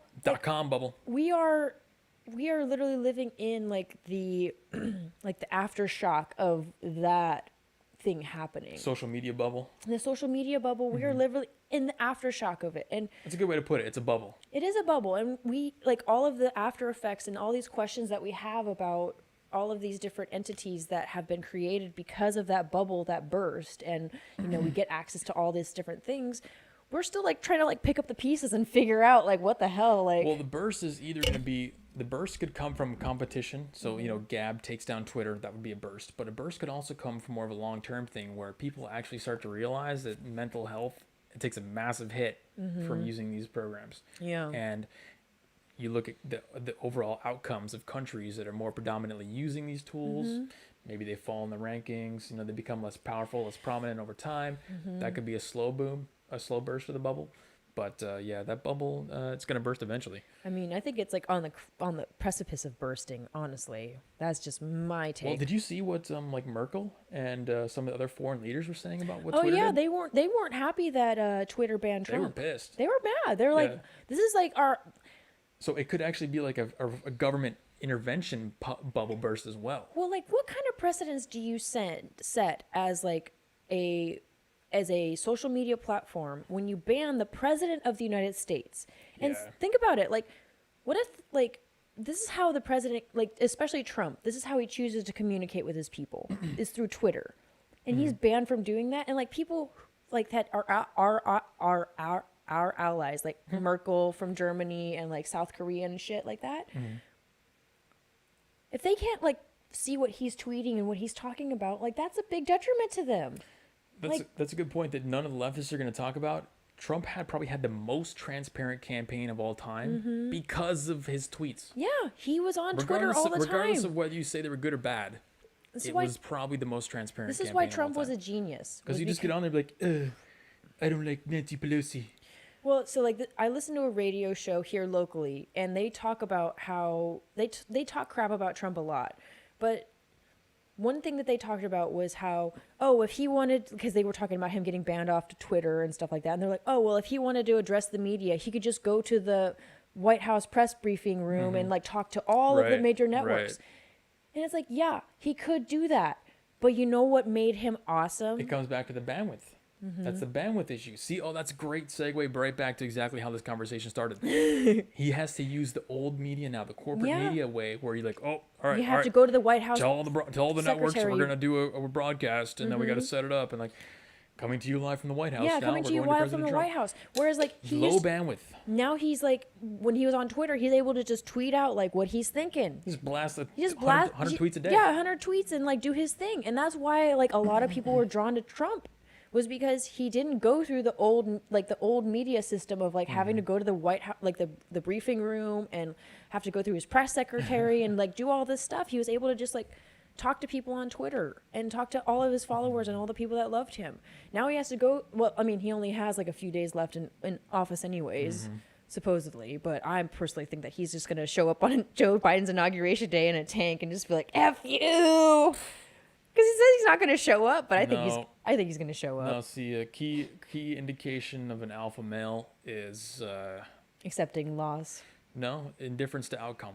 Yeah. He's not gonna do anything. He's not gonna say anything. He's just gonna be in the shadows. Yeah, he's just going to live his life and be a business owner again after this is all We got over. a lot of interesting comments in the chat. Let's see if we can get through these because Hell yeah. this is Chat recap. this is a top notch. This is the hot take right it's here. a hot topic that we have to talk about, and I want to get your guys' take, which is why you can only do this on small scale. Again, arguing for my side of the things that you should always do this stuff on a small scale because I can read comments like this one right here from David H. Social media is David great H. if you can control your basic instincts. Self-control. Yes, exactly. It's just like compare it to food. Nobody's arguing that you shouldn't have access to all the food, but if you consume too much, You'll get fat. it's going to be a detriment. Yeah, you're going to get fat and get diabetes. Otherwise, you devolve into a monkey. Digital speech is speech. Yes, sorry. I agree. Pardon me. Sorry, y'all. Osa says, I'm a privacy guy, so I refuse to do social media as well. That's good for you, Osis. I don't care about other people's opinions. Yeah, see, that's Good for you, Commander Osis. You the OG, bro. my deference to social media evolved independently of my interest in cybersecurity, but they happen to link up at the end because you don't want to be putting a lot of personal information about yourself out there anyway, especially these days. Right? Too many crazies. It's I'll a get ma- a stalker. It's a matter of controlling the narrative, which is what we are seeing today. It's true.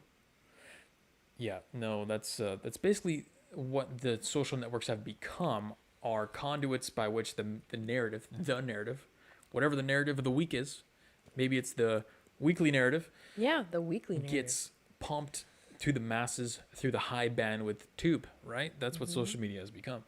So you're right. It's a way for, you want to talk about Biden doing crack? Hunter Biden. Yeah, nope.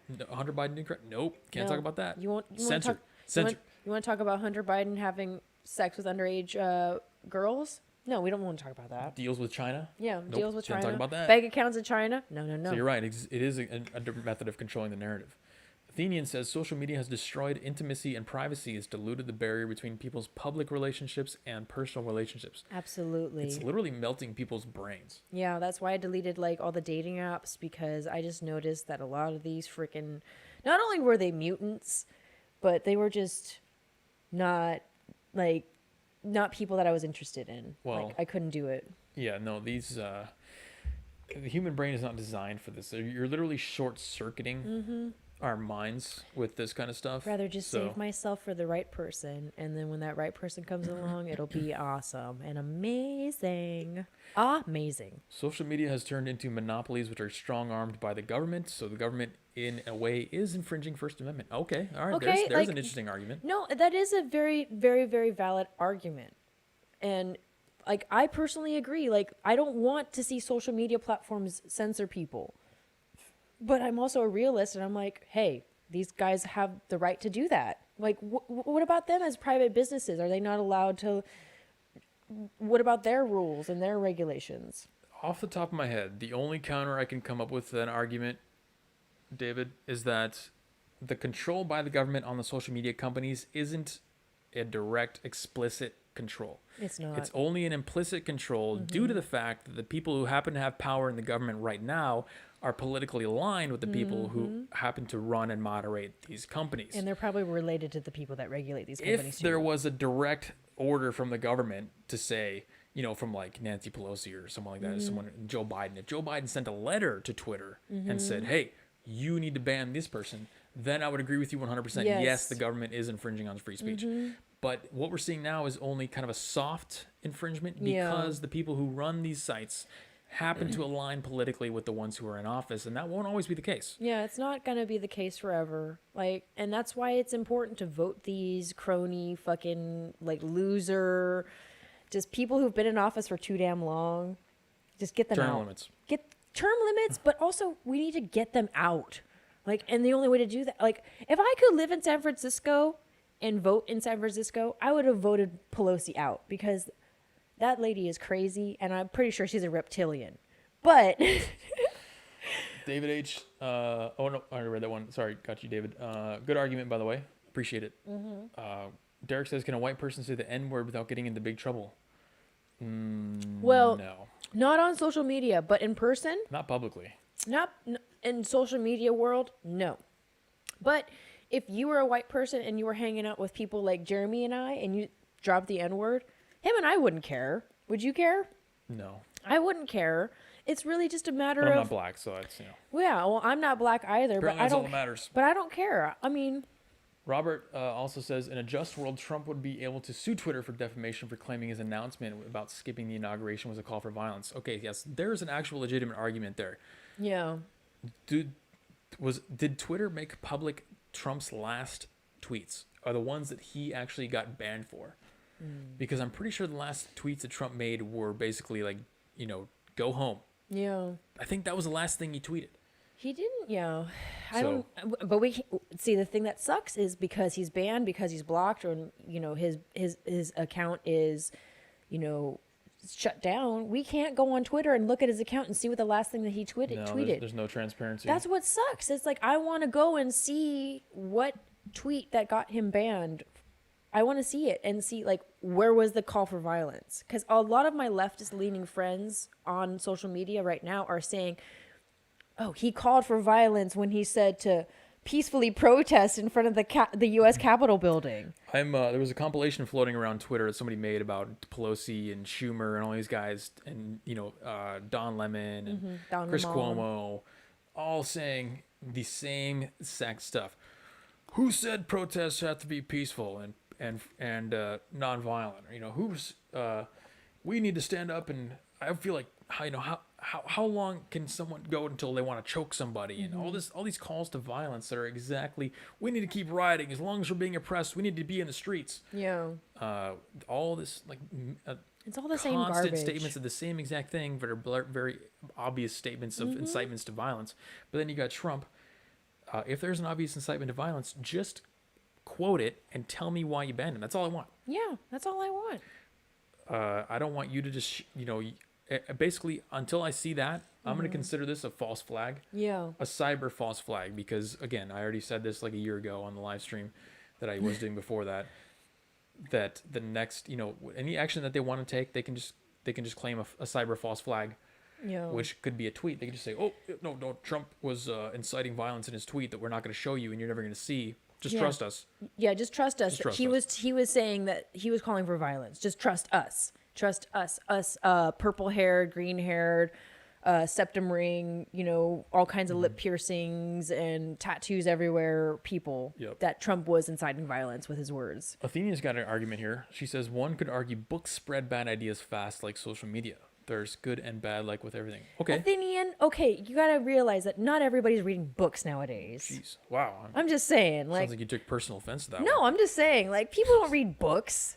This is the big problem is people aren't reading books. Okay, well I want to address her argument directly. I have a perfect example, two perfect examples of how social media, you're right, but it's nowhere near on the scale of social media, because yesterday, I think it was yesterday or maybe the day before, there were two fake news stories that were being spread around social media like wildfire. Okay. Number one was that Parler got hacked. Oh, People were talking about how Parler got hacked and all this user data was leaked and stuff like that. Total fake news. totally fake news. I looked into it. I have my threat intelligence sources look into it. All Mm-hmm. fake news. There was an actual data scrape that happened on Parler. Okay.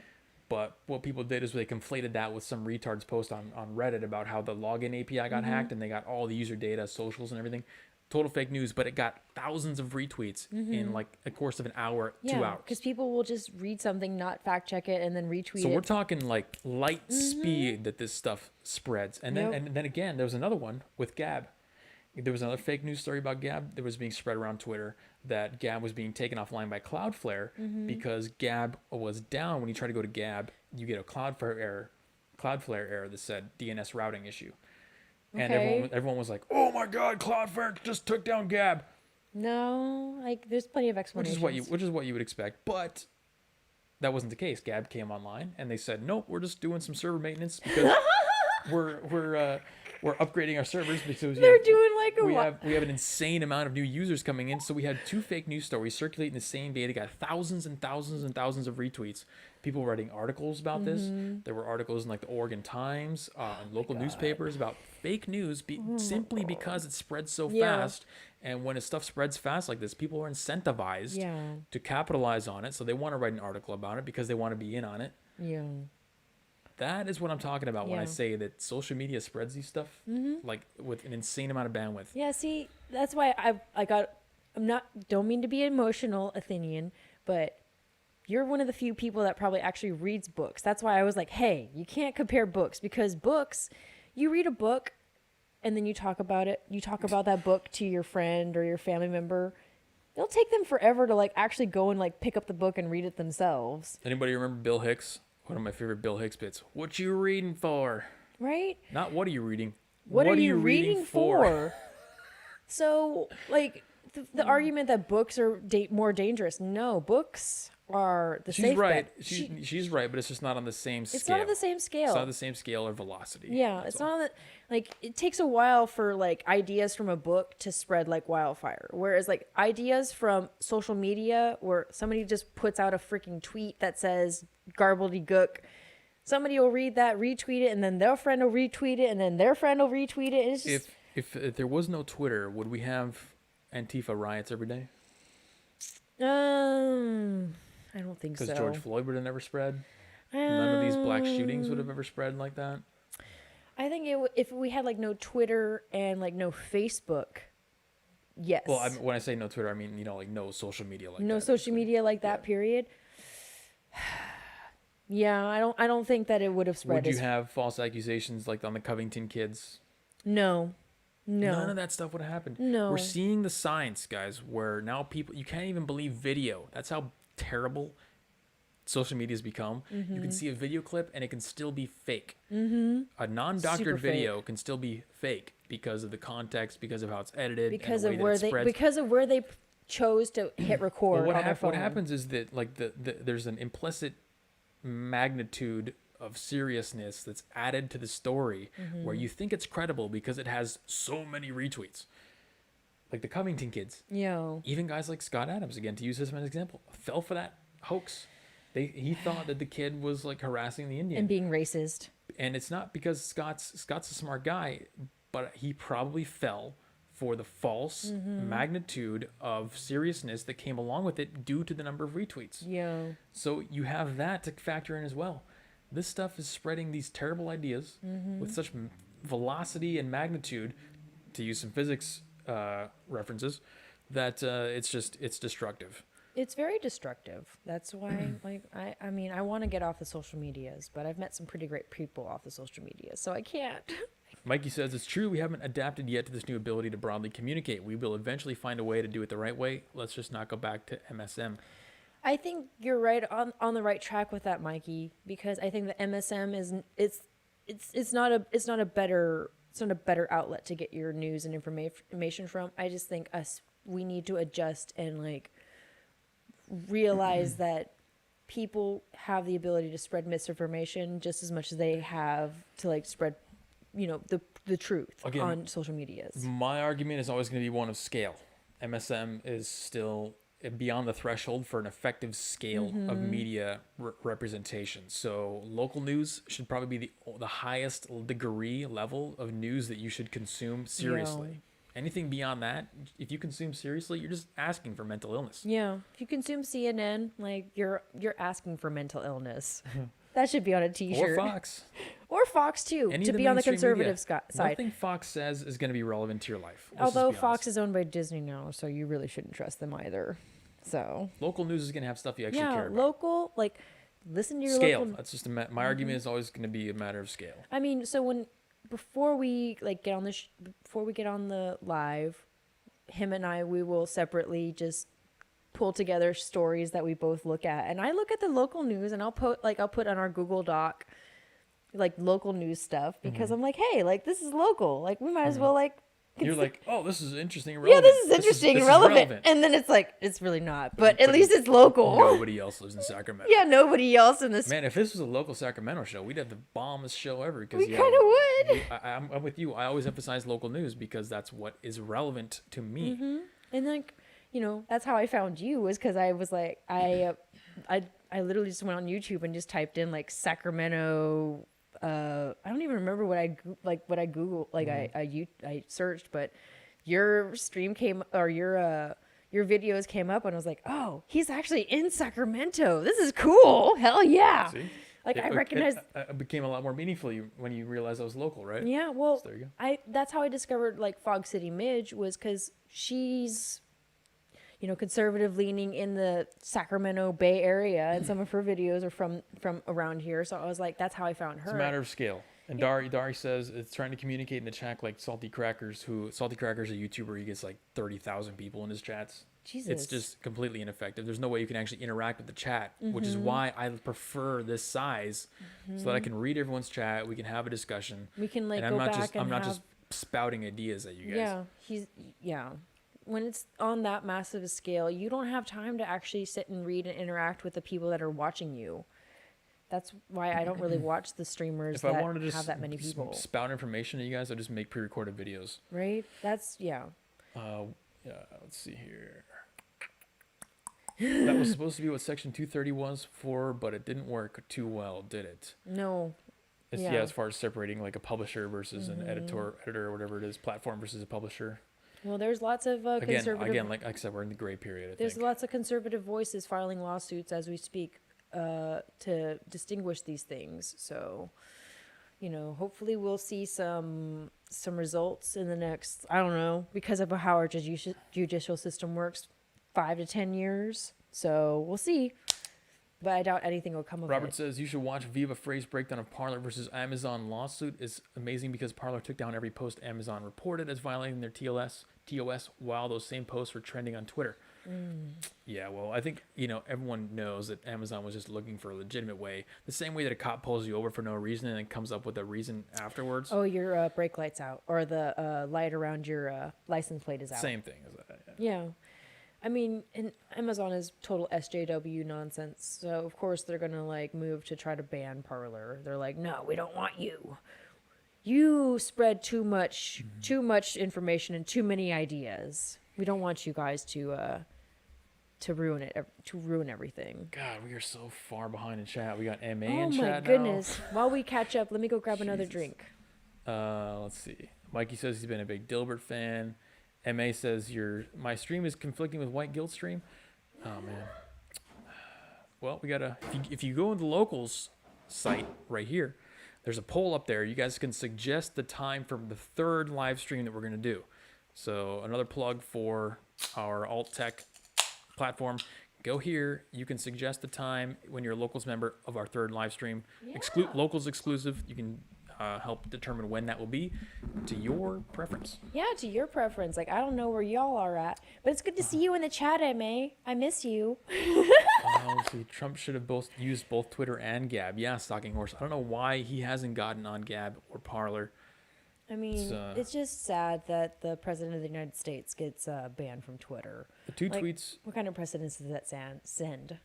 Well, they were going to ban him anyway. They just couldn't wait the extra week. The two tweets banned that Trump was banned for his announcement of skipping the inauguration. Oh, that's right. Yeah, that's what they blamed it on. Skipping the inauguration was inciting more violence. How is that inciting violence? Again, it's like the cop that pulls you over and just finds a reason.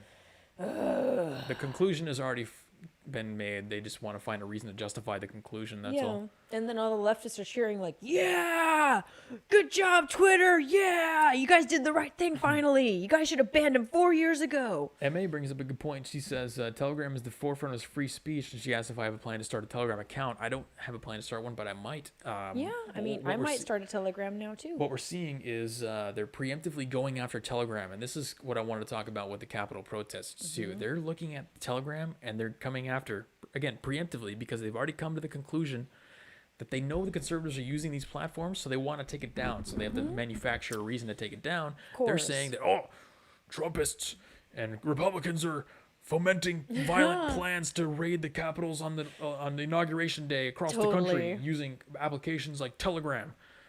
They're already preemptively coming for those platforms. Maybe we should just go on inauguration day to our capital and see if there's any like riots or anything. I mean, I'll do it. I mean, if you don't want to do it, I'll do it. Open my window. I can hear the Trumpers blowing their train horns. Well, I don't live as close as you, but I'll go and like see what's up. You don't want to be down there, trust me. I do. I want to be down there. I want to see what's up. Even Scott Adams says Trump is responsible because he should have known that his speech would trigger violence. I find this dumb. Violence started at the Capitol miles away from Trump.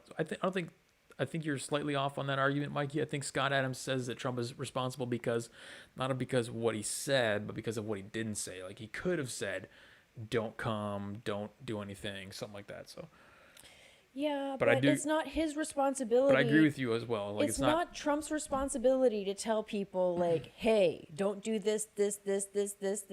Yeah, but if you know how the media is going to treat it. We don't live in shitland, Jeremy. You know... No, this isn't shit. This is Island. This is Island. You know the media is going to cover everything you do negatively. Yeah, that's true. So why wouldn't you take extra measures to CYA? Cover your ass. Yeah, I agree. But again, we don't live in shitland. Should Trump have said this, and this to stop the freaking storming of the Capitol? Yeah.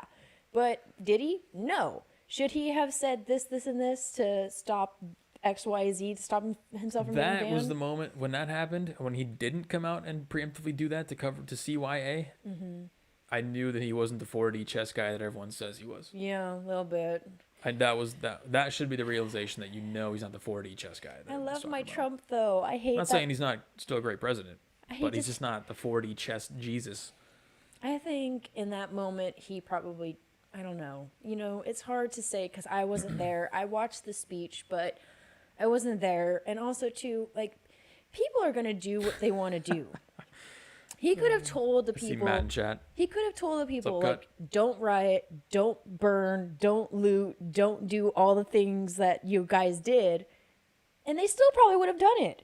Yeah, but that's the point of a CYA, is that the CYA exists even though the bad thing happens, but you can reference back to the CYA to say, hey, look, I said this anyway. Even if he did the CYA and he said all the right things and they still did it, they would still freaking blame him. No, it's true, but it wouldn't have been as bad.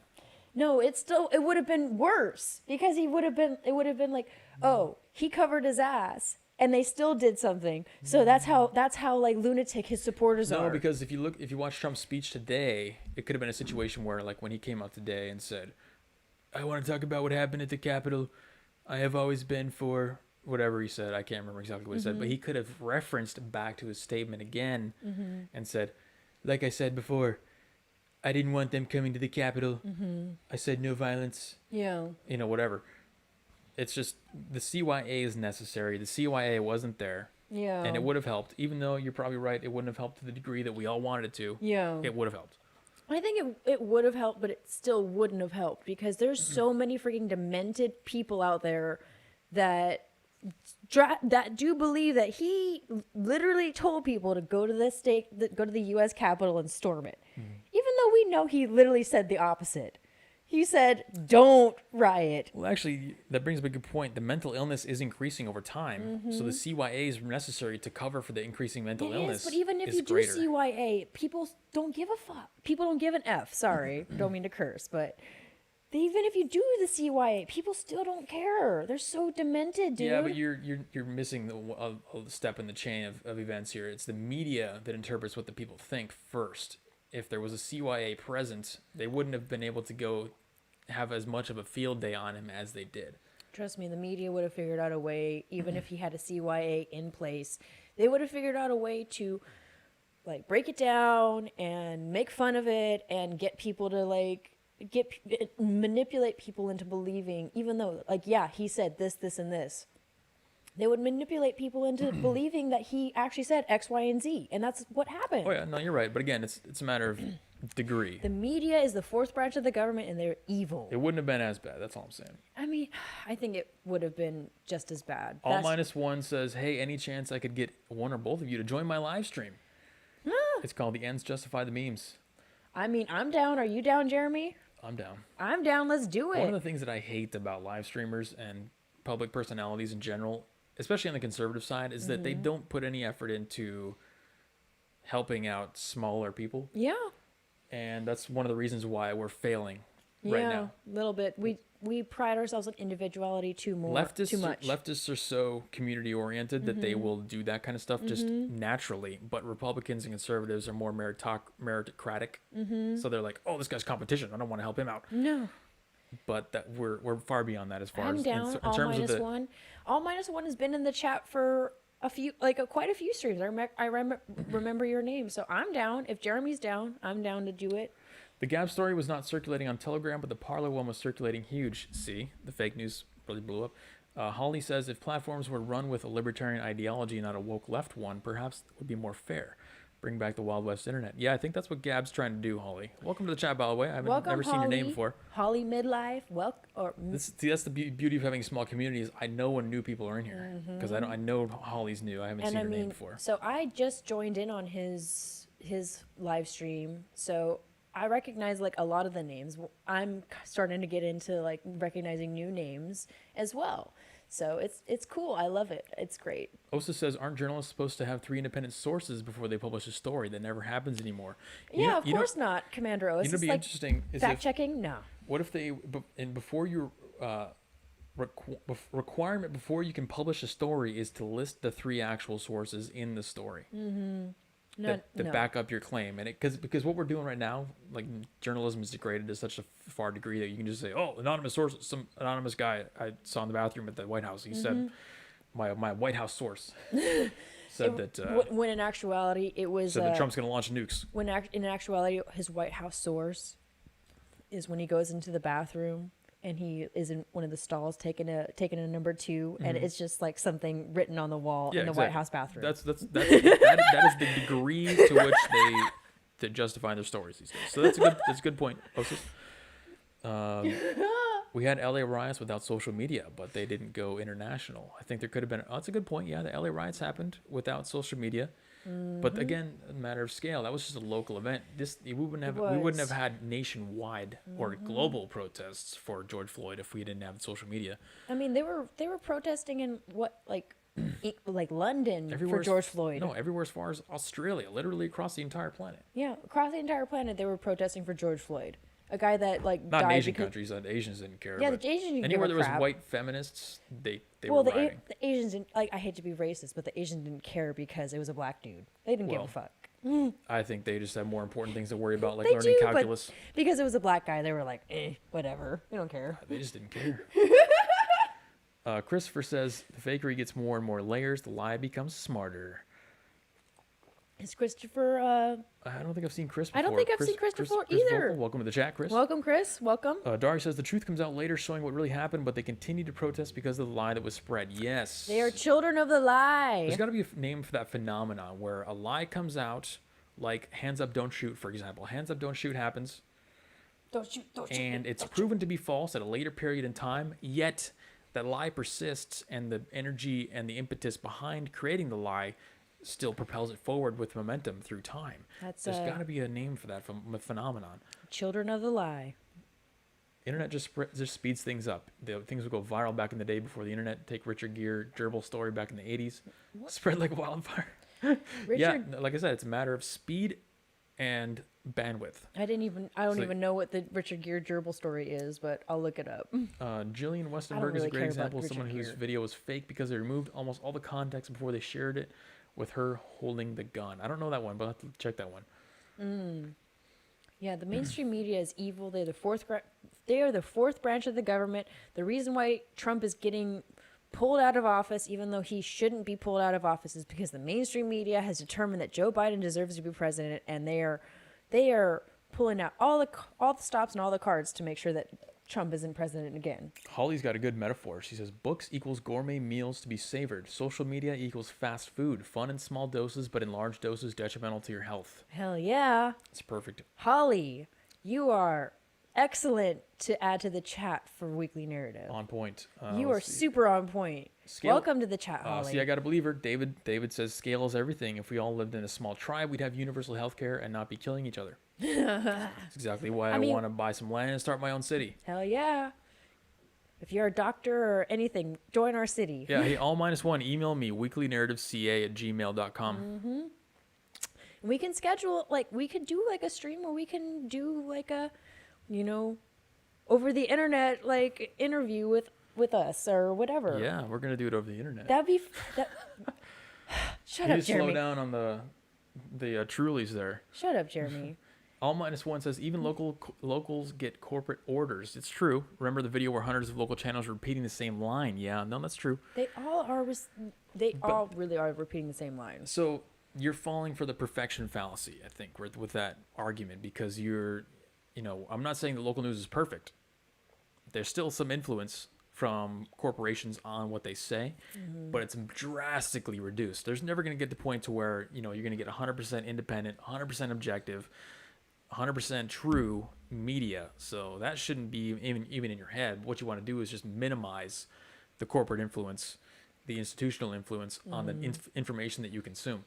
And I think the best way to do that is just by going local news. Yep. Key to scale is being a communist with your family, socialist and your neighbor, and a libertarian with everyone else. That's a great way to put it. I think that's a great way to put it, too. Yeah, no, that's, Especially for the leftists that might listen to this. Like, you guys are just trying to go communist with everybody, and that's not how it works. No. communism on a scale of 350 million people. No, it's not going to No. work. Sorry. No, it hasn't worked for China. It hasn't worked for Russia. Hasn't worked for Cuba. I don't know. Communism seems to be working pretty well for China, actually. But I mean- don't think it's not the communism aspect. It's not the wealth redistribution aspect of communism that everyone loves so much. It's just the authoritarianism. Yeah. The authoritarianism is effective. It's super effective. You can't look at China and say authoritarianism isn't effective. I mean, they're about to become the world's superpower. Yeah, they are. But why are so many people trying to leave China and come here? Well, the morale is a little bit lower in an authoritarian society, Yeah. so there's trade-offs. People aren't as happy. There's but- trade-offs. It's trade-offs. Delaney, consider calling them anti-whites instead of social justice warriors. It hits them much harder and puts them on the defensive. I mean, maybe you go. I'll take that into And it consideration. reframes the conversation with them as a villain. That's a good technique. I know quite a few people that are white and are anti-white, and I'm like, so you're anti yourself? Like, what? What kind of crap is that? Stupidity at its finest, friends. Alex Jones was at the Capitol saying, "Don't go over there. Don't get violent. Don't give them what they want." Alex Jones is still banned. Yeah. Well, he's gonna be banned forever. The association aspect of it. That's why I don't go to right-wing stuff. There's always some retards who are going to derail everything. Yeah, there's always some hothead that's gonna punch a cop, and I like those guys. I like the Yeah. Mm-hmm. conservative guys, but I mean, there's always going to be guys that derail it. That's just the truth of the situation. I've been to a lot of those, more than probably anybody in this chats, and I can tell you with certainty that there's every single time there's a guy that's going to derail it. always, and that's how it is on the left too. There's always like the one freaking guy that just ruins it for the rest of us. The one guy who wants to get tough with the cop. Like one guy that wants to be like a badass, a bamf, but Trump- then he ends up getting arrested. Trump is not a genius, but he loves America and Americans, and he was great at showing how dumb and incompetent the other politicians are. Yes, Well said. that's why Trump is in my opinion one of the best, not the best, but one of the best presidents of this country. Doesn't matter if 74 million people voted for him. It took on a life of its own in terms of the movement. Well, you notice how this is another shortfall of this incident on the 6th, is that, have you noticed all of the discussion before that was about election integrity, and it wasn't about necessarily that the election was fraudulent. I mean, the Q people and the hardcore people were saying it was fraudulent, But everyone else, for the most part, was just saying, we've got a lot of questions Yes. about what happened here, and we would just want some answers. And that went completely unanswered. But now, since this happened, all the attention is off of that. The Democrats use this masterfully They do. to completely change the frame of the conversation, whereas before it was all about, yo, we got some questions about the election. Now you can't even talk about that anymore. No. No one has the energy. The emphasis isn't there anymore. People So have just these guys accepted screwed it. themselves because they did this action for the purpose of finding out what happened with the election, or making a statement that we want to know what happened with the election. The effect was the exact opposite. All the energy is completely deflated out of the whole concept of the idea Yeah. of finding out what happened with the election. They poked a hole We're in not that. talking about it anymore. They poked a hole in that real quick, in that balloon. That lack of future forward looking, the lack of planning, and that I talked about it last stream, guys. Inability to delay gratification.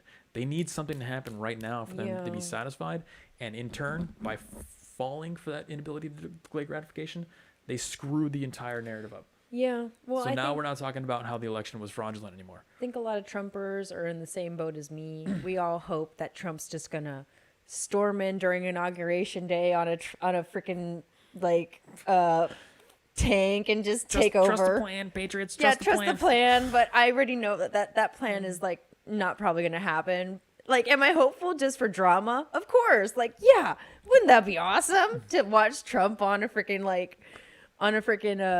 tank just roll into Washington D.C. and like interrupt the inauguration up. of Joe Biden? Give it up.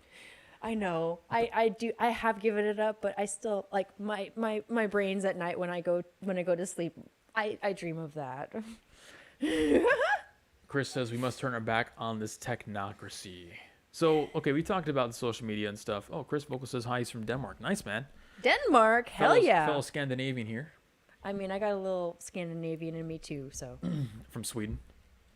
Norway and Sweden, Iceland and Finland. So we talked about social media. We've had a good discussion with the chat about how maybe it's not necessarily a good idea to have access to it. We've talked about how it creates mass envy, jealousy, Yes. mental illness. It's an amplifier of mental illness. It's a conduit of mental illness. It's just another pattern.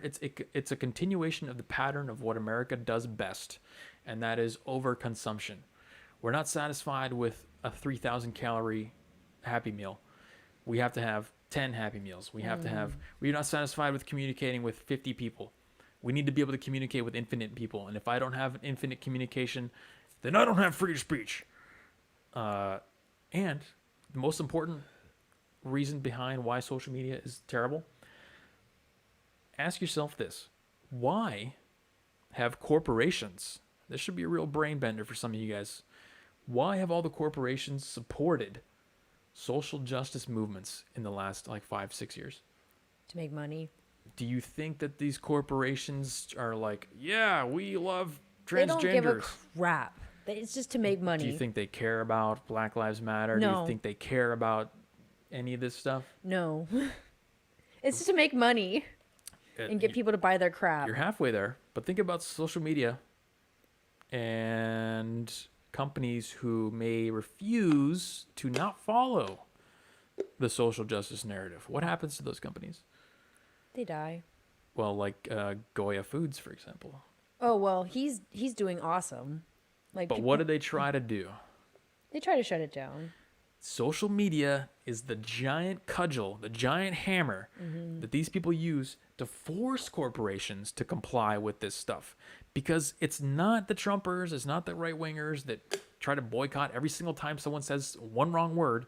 It's not the conservatives that go to these corporations and say, nobody buy anything from My Pillow anymore because Yeah. he said something I don't like. Yeah.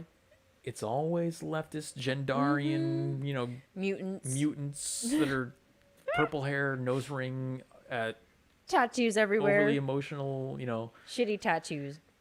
Not good tattoos. the companies who are advocating for this stuff, like Gillette, they come up with these you're right. When Gillette made the commercial where they basically said that men are evil, even though they sell They're trying men's to make razors, money. they sell men's products. You're right on one aspect that they sell this narrative because they want to make money. They're making money off the leftists, which Yeah. again is the irony that I'll never stop bringing up, because the wokeism, the social justice stuff is just a tool for capitalists to make more money, but they also are doing it preemptively to prevent themselves from getting boycotted via social media. Because remember that velocity that I'm talking about, where fake news gets thousands and thousands of retweets in an hour or two? That also applies to companies, and that also applies to their bottom lines. Yeah. We've seen fake news have effects on people's stock prices.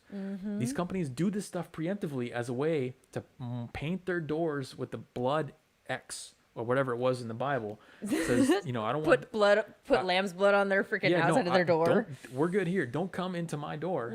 Look, I comply. I'm with you Yeah, guys. I'm on your compliant. side. I agree with you. I'm on your side. And it's the existence of the ability It's to make money. It's the existence of the ability to communicate with an infinite number of people that causes them to do that. I don't think these companies are doing it just to make money. That market's not big enough. Transgender is like 0.5% of the population. That's true. But the amount of leftists in society is pretty overwhelming. Still, it's a minority. It's like 15% of like extreme left people who actually care about But pronouns yeah, and shit. the extreme left people. But then there's also the people who like teeter on like the extreme left and like center and like almost right that will divulge and like cater to these freaking big corporate names. And I don't think it's a majority. I don't think it's a majority either, but it's enough of them to like enough for That's the them thing. to warrant them It's to not the change their majority. tactics. It's not the majority, but the existence of social media makes them more effective as the minority. They are better at social Social media marketing. is the reason why you guys see all this corporatism, social justice, woke BS. Yeah. It's the reason why everything in America sucks so much Yeah. as it does right now. Social media. It all comes back to social media. Little So when you bit. see companies like MasterCard, like, oh, look, we have this new card where you can have your true name. So when you become transgender, you can have your true name on the card. That's not for them to make a bunch of money and appeal to the 15 transgender people in the country. As for them to have the website up and running so that when somebody tries to come to MasterCard and say, hey, MasterCard, why are you hosting these Proud Boys website? Why are you taking your payments? They can say, hey, look, no, we're on your side, guys. Look at this website right here. We support transgenders. It's the blood on the door. Yeah. A little bit. And it only has to be there because of social media. Oh, and May says she hard disagree with you on that one. Which one? I don't- And the majority of leftism dominates the culture. I'm just talking about sheer population. Yeah. You're right, it dominates the culture, but in terms of population.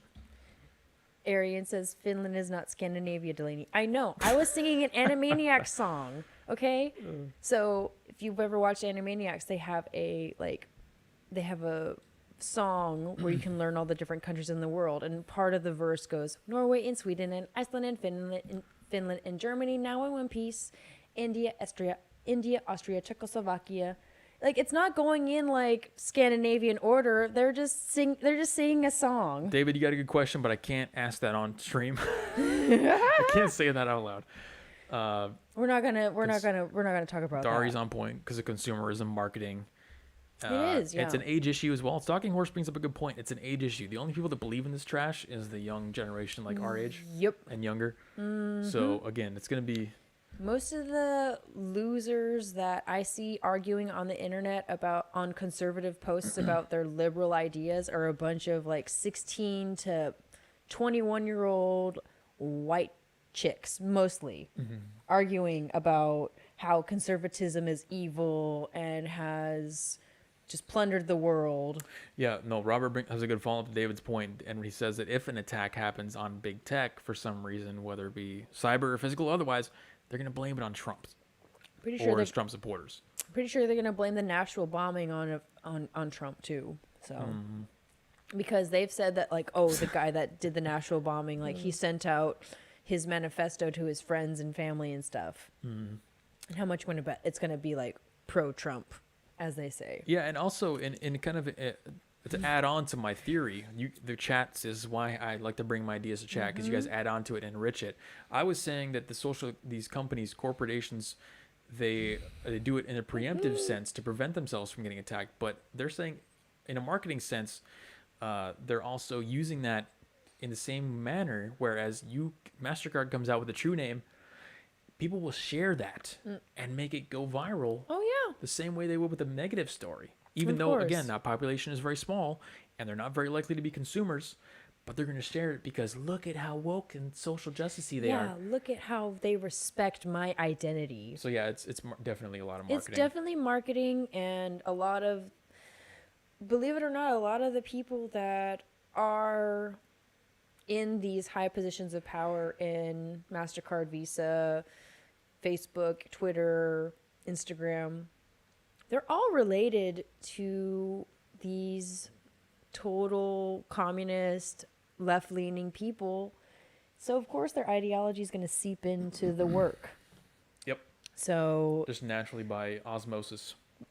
and because these people believe it themselves. Well, actually, that's a good point because a lot of people think that there's these vast conspiracies by Jack Dorsey, the owner of Twitter, to censor conservatives. No, And I'm like, no, bro. it's not Jack Dorsey that's doing it. Jack He doesn't doesn't give care. a crap. He doesn't give a crap. Have you seen his beard? He doesn't give a crap. All of the people who are hired as the low-level analysts and moderators that are the ones reading your post, They don't. they all are obese with purple hair. Yeah, That's obese- why there's a bias in the way that Twitter is run. It's not Jack. It's not the leadership. Yeah, Jack doesn't give It's a crap. all the people at the lowest levels who are actually interacting with the users and taking actions like banning, adding strikes on YouTube channels, taking down videos, stuff like that. They're all obese with purple hair. Jack Dorsey's just literally sitting back and just going, He's on an island doing ayahuasca or something. He doesn't care. yeah. He's just sitting back and just going, look at all these people on my platform, just and I just get to reap the benefits of all these people talking on my platform. He's just got to go do a congressional hearing every couple months. And then Yeah, he's, and then he looks freaking hearing. terrible.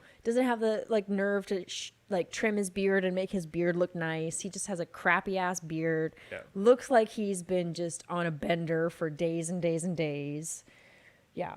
Jack That's right. Dorsey's awful.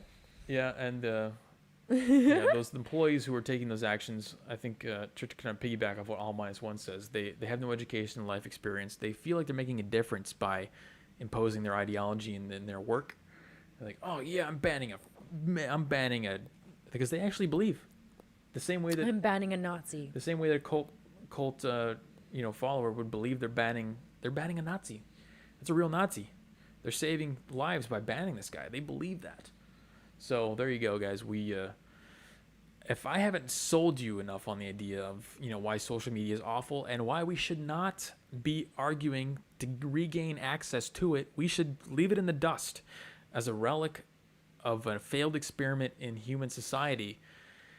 I'm sure just stay tuned because I'll definitely be making more arguments on that line. But I think I laid it out pretty well. Yeah, In my opinion, I'm going to continue forward without. I'm not going to try to advocate to get back on there. I'm not going to say that I need free I need access to Twitter for free speech. I'm going to take it for what it is, and I think there's enough information out there for anyone to come to an objective observer's decent conclusion that social media is a net detriment, and that we should be happy that we're losing access to it. I think so too. We're getting banned from the all-you-can-eat buffet, Yeah. and We're getting cut off. while we're complaining about not being fat enough. This is like the Asian lady at the all-you-can-eat buffet saying like, no, you've been fed too much. You need to go home. Go home. Leave us alone. So there you go. Go home. Leave us alone. That's what's going on. I think Stalking Horse in the chat said, who is in main control of Twitter? Oh, the moderators. That's who's in control. Because Jack Dorsey's a freaking beta. Well, yeah, it's all, like I said, all the lowest level analysts, like people with no experience, no education, but they all live in San Francisco or the Bay Area because that's where their offices were. That's why the platform was run the way that it was. Yep. So They're running out of things to vent about, so they just got to make up crap to just gin us all up and turn us all against each other. what was the who's the guy, the LSD guy? Tune in, turn on, tune out, or something like. What was the quote? You guys know what I'm saying. It's time to tune out of social media. That's what I'm saying, and that's what I'm gonna do. That's what I've been doing all along. And guess what? No mental illness, right here. Well, yeah, Jeremy, you're much smarter and better looking than most people. So No depression, no envy issues, no, No jealousy international issues, depression? no true international depression, no banana can't care. no banana can't care. Later, Dari. We are also out. We went 15 minutes over 2 hours today. Pretty good. I mean, we're doing pretty good. It was a great but conversation on social media. Hope y'all join us on locals. For Join sure. us on locals so that when we do get banned, because we talk about this stuff, you can communicate with us there. We're going to be having an exclusive live stream just for the locals people. Go there and vote on the poll to tell me when you want us to have that third private live stream. Hell yeah, Like the video. because we want to please you guys. Like the video. Get the engagement up. And we will see you back here on Saturday. Every Tuesday and Saturday, the weekly narrative goes live, 7 p.m. Tuesdays and Saturdays. Again, third stream's coming up, but you got to vote for when you want to see it on the locals site. Right 7 there. p.m. Pacific time because Pacific. I know a lot of y'all are international. We had who did we have? Like it was from We got people all over the globe. we got people all over the globe, but tonight I think we had somebody from Denmark or Denmark. Yep. Yeah. So Tune in, turn on, drop out. There you go. yeah. Hope you guys so- enjoyed this as much as we did. I had a great time. Did you have fun? Of course. I had It's fun. always a fun time with you, Jeremy. It was a great time. We'll see you guys on Saturday. Hell yeah. Wrong camera. Wrong camera. USA. See you